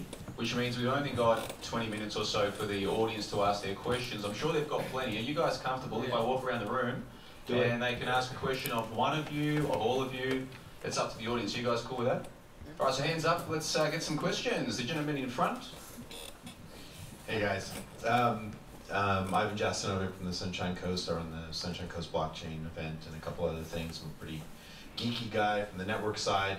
I have to say that I came here with a completely different agenda, but I'm now enamored with this argument. I'm going to have to spend some more time online with you guys. When it comes to Moore's Law around the network right now, we're nowhere near what capacity is. In my network capacity as a network engineer, we're already at the petabyte level per second within a local transaction using IP6 internationally. We just need to keep a consistent non-routing framework, and we can get those blocks at any level written with any speed whatsoever. The problem is it does become a true spoken hub, because everybody is going to be talking one-to-one. We're not going to need routing. We're not going to need all of these other functions. Yeah. So when you're okay, yeah, it's working. Oh, it is. Hello. Yeah. When you're looking at these network functions and trying to argue network probability, I think that all the technical arguments can just go out the window. We used to do networks, star networks and token ring networks, and we thought that was the end all to anything. What we don't have in this framework yet is a stack.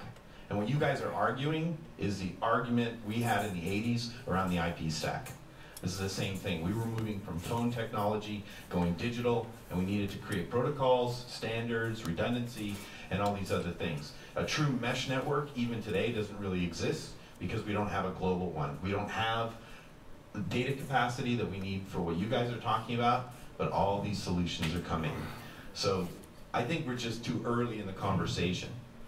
Excellent. All right, thanks. We'll take that as a Can comment. I just address some of what was said there? So It's a fairly common misconception that Bitcoin is a mesh network, and what you actually need to understand is that these miners, so say you're a miner who mines one block per month, or more than one block per month, that probably puts you in the top maybe 300 to 500 nodes in the world. You mean win a block? Winning blocks, yeah. So that's all we're really concerned about here is nodes that can win blocks. So these are nodes that have at least probably $5 million worth of hash power connected. They have a very powerful node there to validate the block. They are paying for like multi-gigabit Ethernet connection onto the internet so that they can both download and propagate any blocks that they find very, very quickly. So what happens is these miners, if you find a block, what you'll find is that all of the other miners will try to make a direct connection to you. And these miners form what's called a small world network. So basically what that means is that each block winning miner is directly connected to each other block winning miner. So if you make a transaction on the Bitcoin network and your wallet sends that transaction to a block winning miner, within one hop, pretty much 99% of the hash power on the network knows about your transaction. So it makes it extremely efficient. All right, so we'll go to the next question then. Is it, we need direct question. Oh, that was a great comment, but we need direct questions. So you've got a concise question for the panel? So I'm an actual merchant, and at the moment with FPOS, crypto, everything else, we do about $1 million a year just in transactions. So my question for both sides is, which one can facilitate that the fastest for millions of small business owners around the world, and to make sure we get our money as fast as possible so our suppliers and everything can work much faster? Good question. Well, on Bitcoin Cash, you've got zero confirmation peer-to-peer transactions, and then you're receiving it directly without the influence of a third party that has to pass through, of course, but these guys...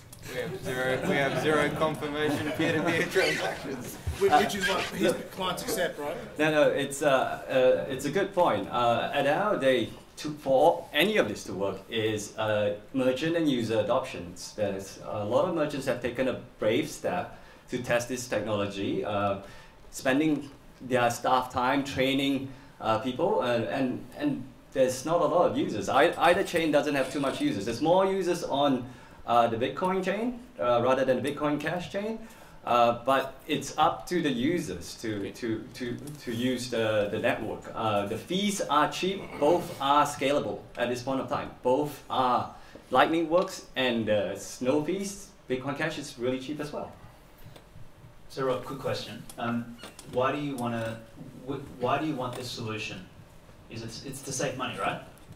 Oh, time and money. Okay, time and money. Yeah, okay, cool. All right. So, my whole theory around this whole problem is that we're focusing on the wrong part. You are an anomaly. You're a merchant who gets the space. The rest of the merchants out there don't know about it. They're actually shit scared about it. They will get it eventually. Correct. So here's the thing. If we pitch them to say, come and save some money, and they accumulate a bunch of whatever currency they get, and the shit drops 50% tomorrow, they're going to run for the hills. So that's the problem at the moment. Well, my point is, right, when it comes to crypto for the shop, from a tax perspective and everything like that, I use a third party like Caleb, right?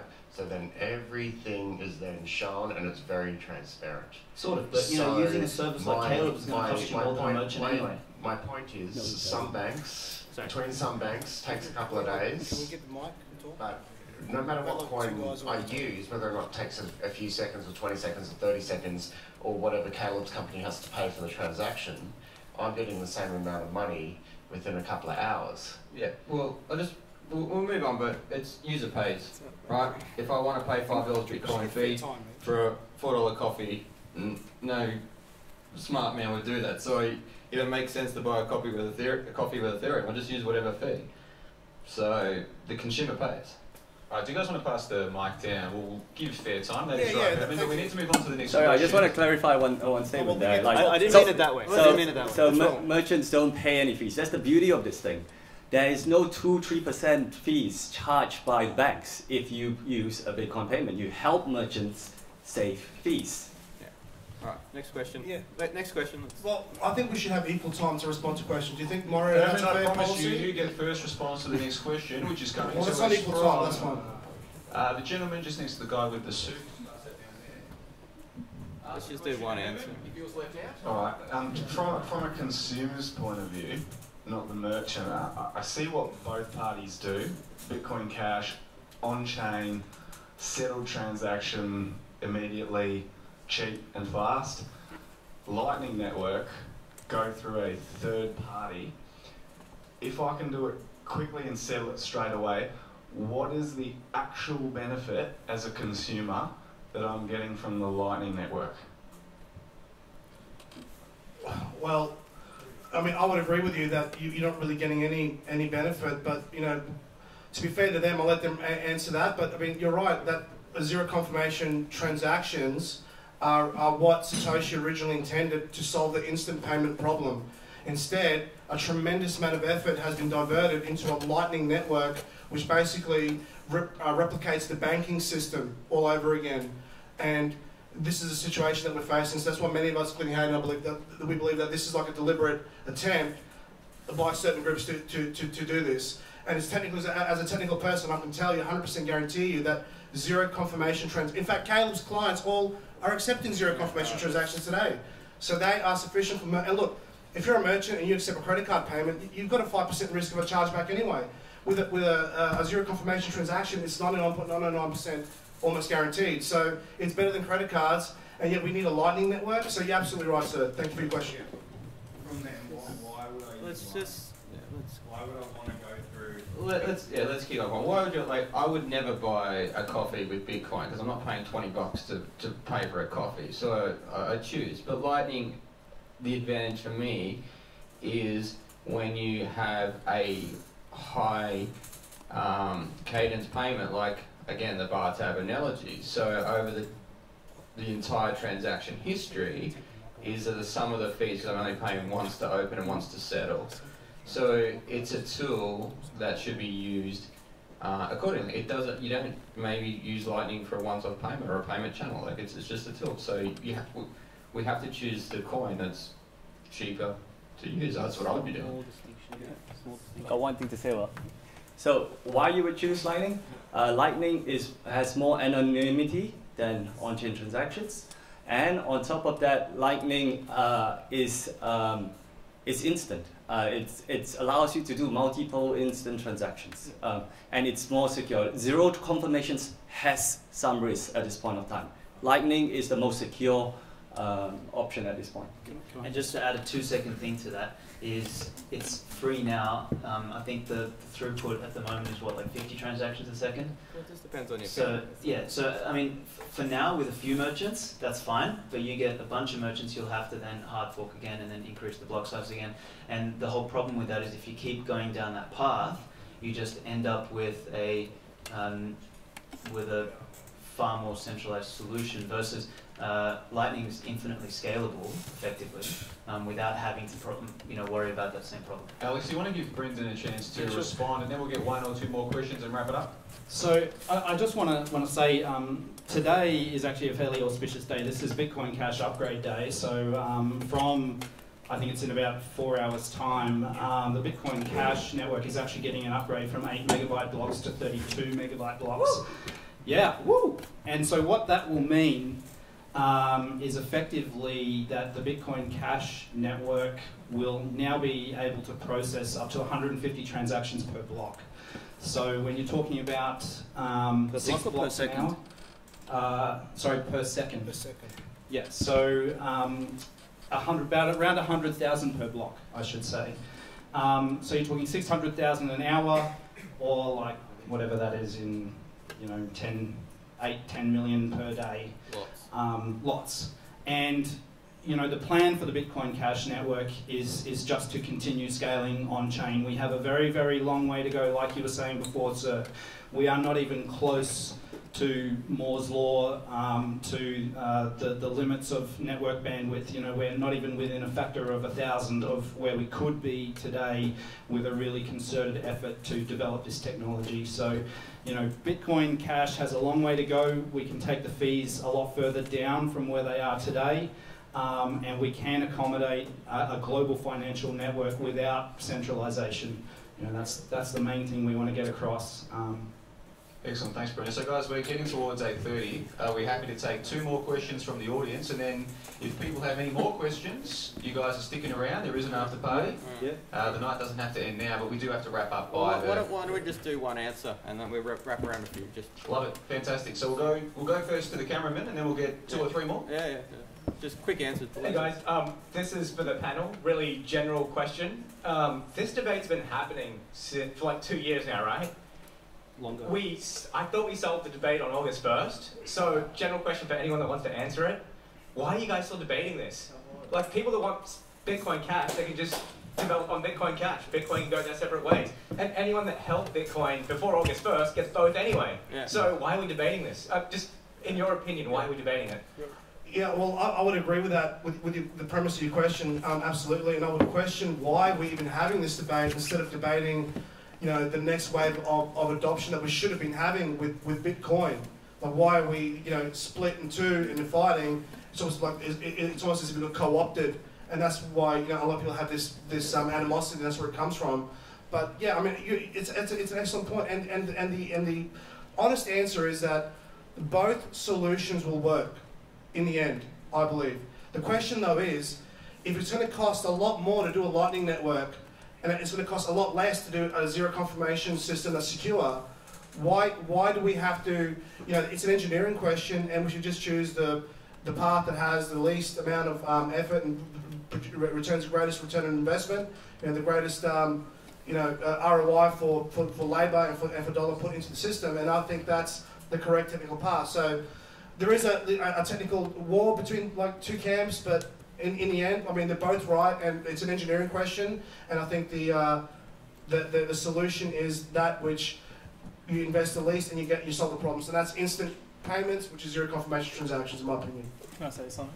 Right, I just want one per side. I haven't said anything in a while, actually, but I'm here for the purpose of being the canary in the coal mine, because I'm making a concentrated bet now. I'm sure if you're a trader, you know that the smart money is accumulating when the majority are being misguided by price value that is not accurately based upon merit.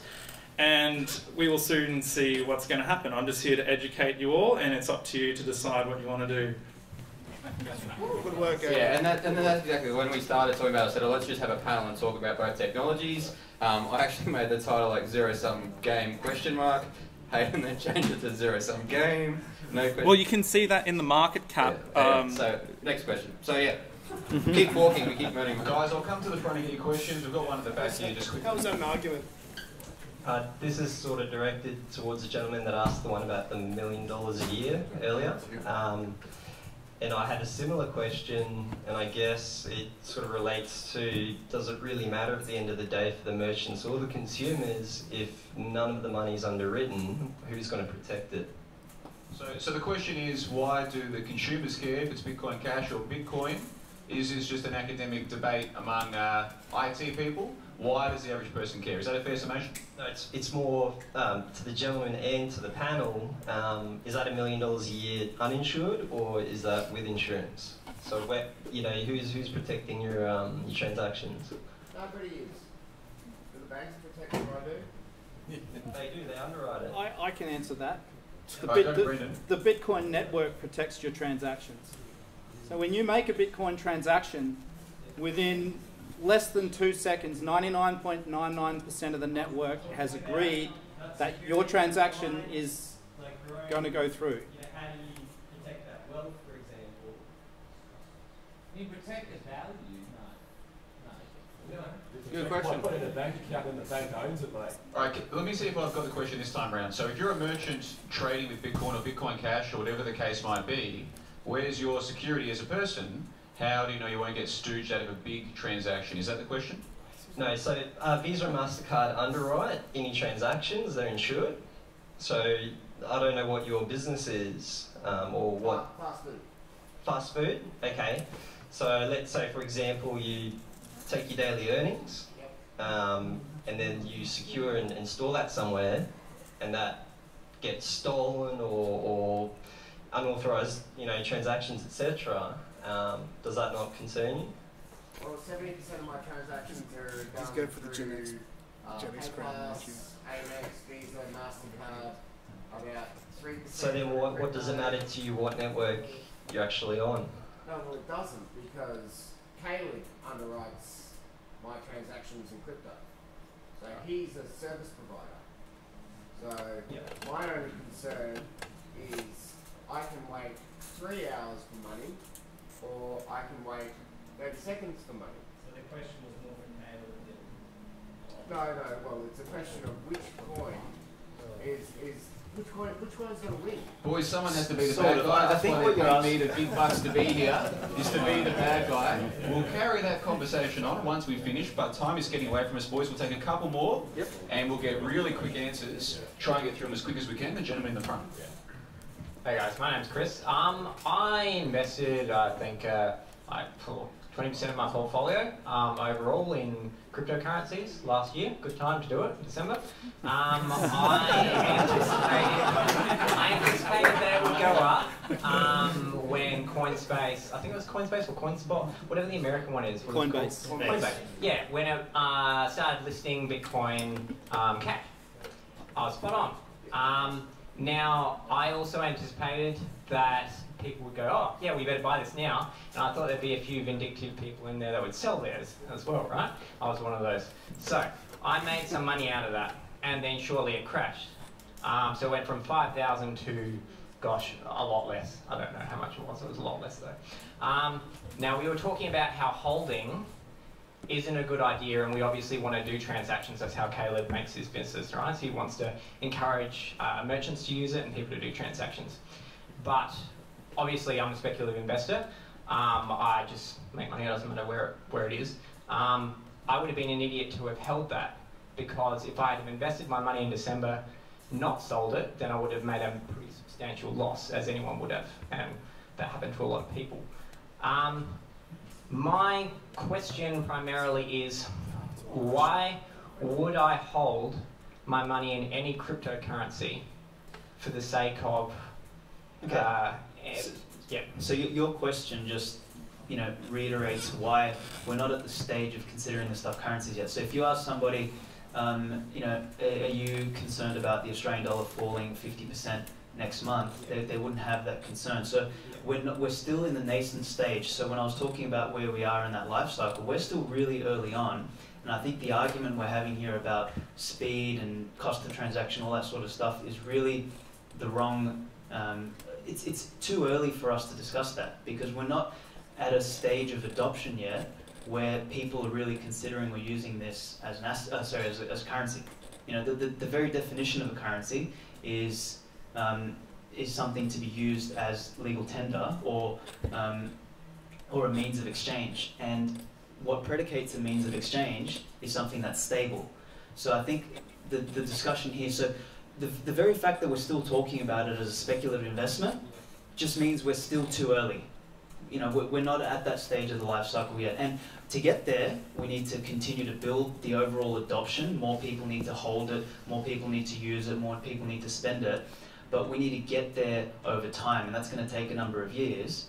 And for us to be sitting here arguing about whether something costs 5 cents or 20 cents or 50 cents to transact is the wrong discussion. The discussion should be, how do we grow the network value overall? Do you want to give Brendan a chance to respond? We've got to move through this, guys. We're almost done here. Yeah, sorry. I'd just like to quickly say that I think that's a completely wrong way of looking at it, because if you go back and look at the price of Bitcoin and you put it in a graph next to the volume of transactions, you will see that there's an extremely strong correlation with the price of Bitcoin following the usage. And It's only in the last half of last year where that value has become very skewed as the value of the average Bitcoin transaction really shot up, and we had lots of multi-million-dollar trades being done every day using Bitcoin. But previous to the fees really starting to bite, you'll see that the value of Bitcoin really follows the transaction volume, and so it is the coin that enables the fastest uptake in usage, so the coin that has the lowest friction and the greatest ability for people to use it every day and transact in that currency is going to have the greatest growth in value. All right, well, it's 25 past 8, and I want to give each of you guys a chance to finalise your thoughts for the evening. So we're meant to finish at 8:30. Do we take a few more questions, or do we wrap it up now? It's up to you guys. I'm happy to take more questions. Yeah, questions. Are you guys happy with 15 more minutes of questions? Yeah. We've got a lot of questions to go, so we'll get through them. Remember, the idea is you can give your context, your own personal story, make it quick, but make sure you've got a question for the panel to answer, and then the panel will try and make it one response from each team per question. I think that's fair. Yeah. Try to keep the questions quite short. Try and keep them concise. All right, so we'll go first to... I was just wondering what the security issues that everybody talks about with bigger block size is. Like, what is the risk of having bigger block sizes? Those concerns were part of the original arguments from the Bitcoin Core camp, and after some empirical, scientific, academically certified testing, it was shown that there's actually no risk, and that's why today they're hardcore for 32 megabytes, because there's no risk. It's actually, and this is why, it's an economic solution, because as a miner, if you have a really, really large block, your block has less of a chance of propagating the network. So you actually incentivize to keep your blocks a bit smaller or reasonably sized so that more nodes accept your blocks so that you earn the reward. And keep in mind, each block reward now is about $10,000 or more than that, right? So that economic, incentive is what naturally and organically scales the block size. That's what's been found, and that's why the block size can be unlimited as it was originally done with Satoshi implementation 0.1. So there's a couple of things. So I don't know about security per se, but when a node downloads a block, the node itself goes through each signature, which is a very CPU intensive process, and validates that block each time. So you could argue if there's more transactions, there's more CPU usage. So I would just counter and say that you can validate gigabyte-sized blocks on an average laptop. Yeah, but it's linear. There's more transactions, more CPU. It's just what I'm thinking. So it's going to drive CPU growth and innovation. All right, next question. Next question. We'll go over to the other side of the room. Well, I'm actually interested in the future development of each side of the blockchain, because like with I'm actually on Caleb's side because I'm from Malaysia as well, and like the censorship resistance of the trade of the blockchain is really important for me at the base layer, because I don't want a coin that I invest or spend in to sort of collapse one day because the base layer infrastructure isn't good enough. So like for Bitcoin, like there's like the CTs, computational transactions, CKCTs, like Mimble, Wimble, like short signatures, like stuff like that. That's so interesting. That's gonna happen the same way Lightning was introduced. So like for the Bitcoin Cash dev team, I would like to ask like what are the things that you guys are working on or anticipate will sort of bring the Bitcoin Cash sort of blockchain to the next level? Okay, well I guess that comes back to what I was saying before, which is that the miners don't have any stake in your transaction. When you send a transaction onto the network, their only job is to take a record of you sending money to someone else, and that's all that they do. Whereas on the Lightning Network, you're actually uploading your funds into a channel and then relying on the network to find a route for your money to get to that end destination. And there's just one anecdote that I'd like to put out there, which is that when the Lightning mainnet first went live, there was a big joke around on r/Bitcoin. Someone had set up a Lightning channel node called RogerVer, and they put it all the way out on the corner and nobody connected to it. And they thought this was hilarious. And I just thought it was really interesting that within less than a week of Bitcoin Lightning mainnet going live, that somebody was already being censored. And for a censorship-resistant coin to be so pleased with themselves for pushing someone out of the network and disabling them from using it, really says a lot. We'll give the other team a chance to respond. I'll find another question while you do that. Just a comment on that. Look, that to judge a network from a time period of just 2-3 weeks of being launched, I think that's not good evidence, really. And I think that was all done as a joke. Someone has connected to Roger Ver on network, so that's a poor example. I can't remember what the question was. As a roadmap, no, I think Bitcoin's good enough. Yeah. All right, last two questions. We've got a couple of gentlemen that have been waiting all night, so we'll grab these questions and then we'll get your final thoughts and we'll wrap it up. But the conversation continues. So, the two gentlemen here. So I'm working with a group to try and make it palatable to property developers to accept complete payment for the properties they're developing in cryptocurrency. So it's like $500,000 to $1 million. Of course, they're very concerned about fluctuation. So one of the things we're looking at introducing is currency fluctuation insurance, so that they would pay for, but that would give them the confidence. Like, do you think we'll see a mechanism like that introduced to give merchants a little more confidence against these fluctuations? And also, do you think we'll get to the place where maybe it won't fluctuate so much one day? Yeah, I think there's going to be market makers on that. Isn't that what OT, over-the-desk things do? They don't guarantee that price. Like, it already exists in traditional currency.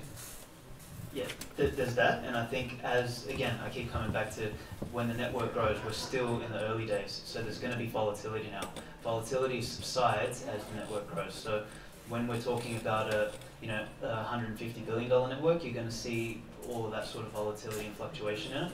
When you're talking about $1 trillion, $2 trillion, $3 trillion network value, you're not going to see the same fluctuations, so those things are going to subside. But also, there's going to be either off-chain solutions for those sorts of insurances, and also third-party providers that are going to give those insurances. You don't need to build that kind of stuff into the protocol because that's probably the wrong place to do it. We already do that in our company, so we can facilitate $500,000 transactions and lock in the price. Market cap and total network value is total garbage, because I can just go create an ICO and I can generate however many billions of tokens once, say 5 billion tokens, and then I can go get someone to trade it for $1, and then the market cap is worth 5 billion.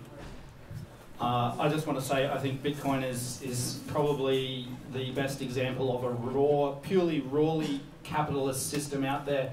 And if there is a means of making money by ensuring transactions like that someone is going to do it. And if you think that it's a good idea, then get out there and do it. Otherwise, someone else is going to do it first. So.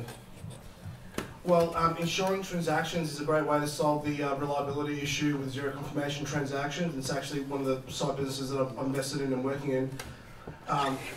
Okay, so final question. This will be the final question, and then you guys will get a chance to wrap up as well, right? So final question. Yeah, great. Thanks. Thank you guys for an engaging debate. For the Bitcoin Cash guys, and maybe it's a simple question, but can you tell me, like, how is a zero confirmation transaction safe? Answer it. Or, yeah, I'll just say. Sure. So it comes back to what I was saying before about the small world network. So when you send a transaction from your wallet, that transaction hits a block finding miner. So one of these miners who's got in that 99.9% of hash power. So within one hop of that miner, 99.9% of the network knows about your transaction. Once that happens, if someone tries to send a competing transaction that spends the same coin out of your wallet, that secondary transaction will just be rejected.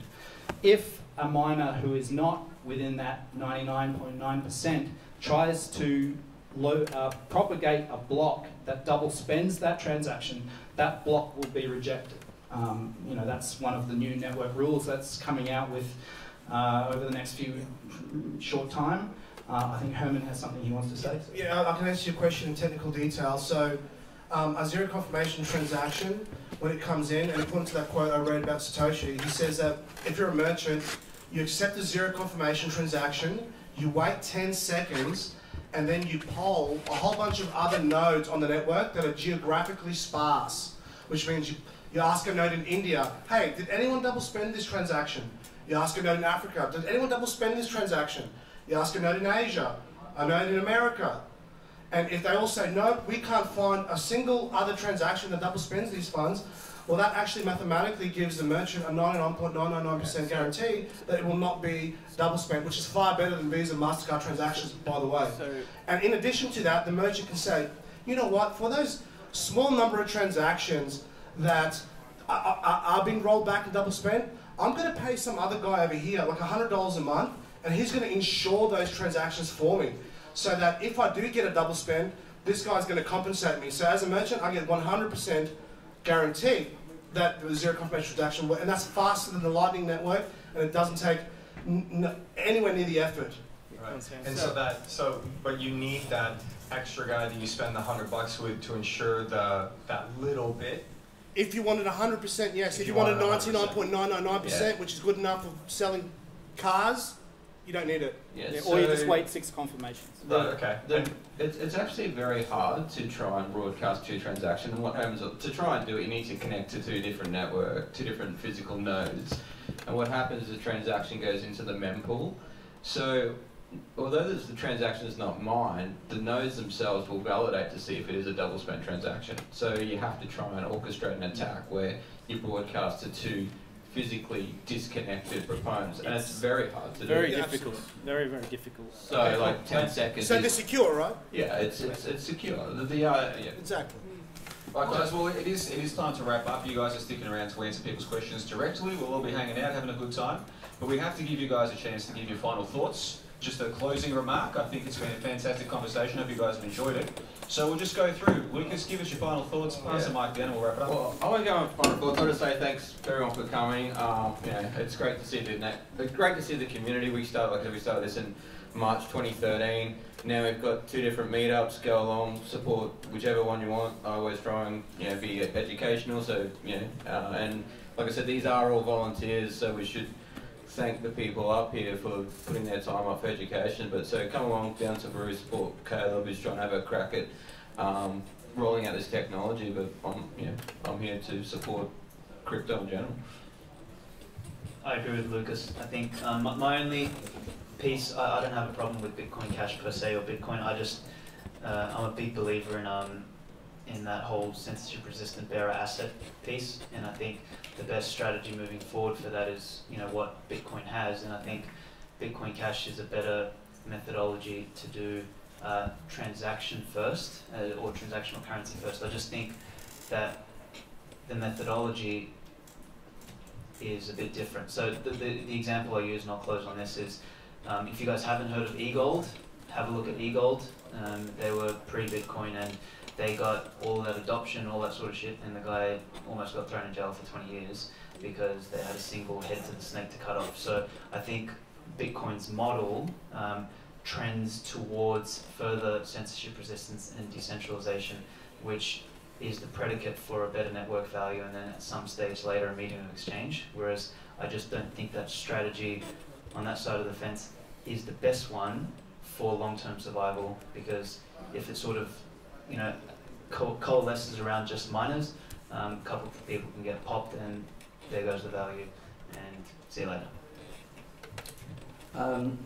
For me, like I said, Bitcoin's all about censorship resistance. It is a lifeboat, just in case we get a corrupt government, or for people with in countries with corrupt government, it is a lifeboat. We all don't have to be in it, but we all should make sure that it's there in case we need it. We have merchants all around Australia that now takes Bitcoin, Bitcoin Cash and other digital currencies. We have enabled Bitcoin payments in Brisbane Airport. I urge everyone to support the merchants.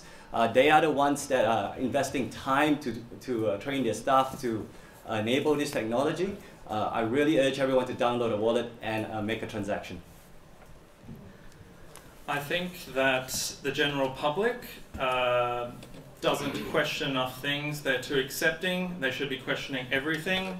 If you were a bank or government and eGold was squashed very quickly, Bitcoin's been around for a while now, but if you're a bank or government, how would you destroy this technology that's been given to us, corrupt it from within, divide and conquer, and then you win? So question everything, and ultimately the free market will determine which one wins with or without you.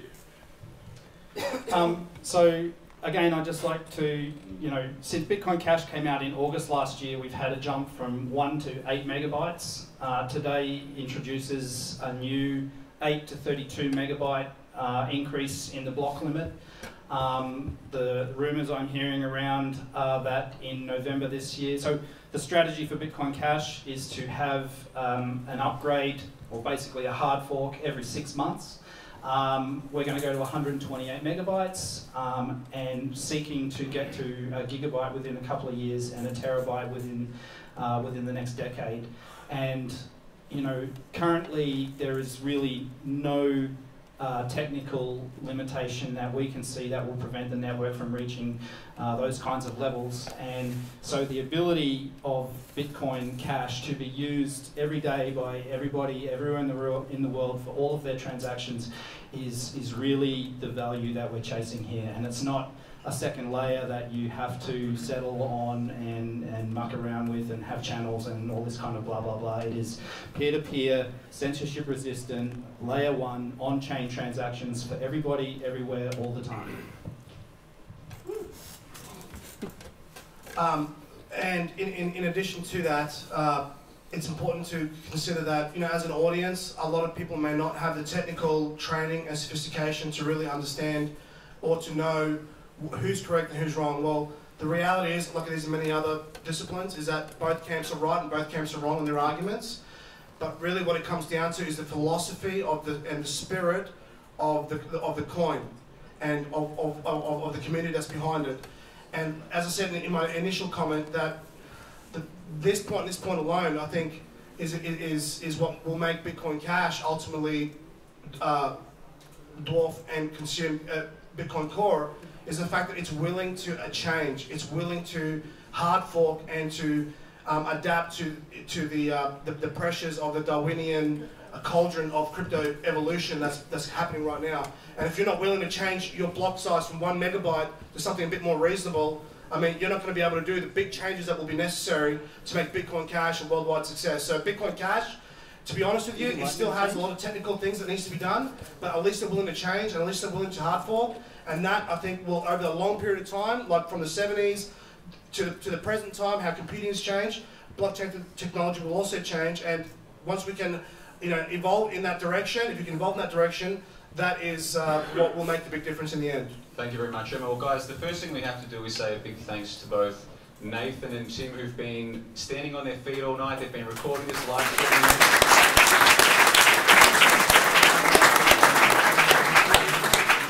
I've already had a few people ask questions, where can they find copies of this? So if anyone wants to know more, speak to Nathan or to Tim. But most importantly, to the 6 people on the panel, we've had Lucas, Alex, Caleb, Hayden, Brendan and Herman. The 6 of them, I think, have done a fantastic job. Let's put our hands together.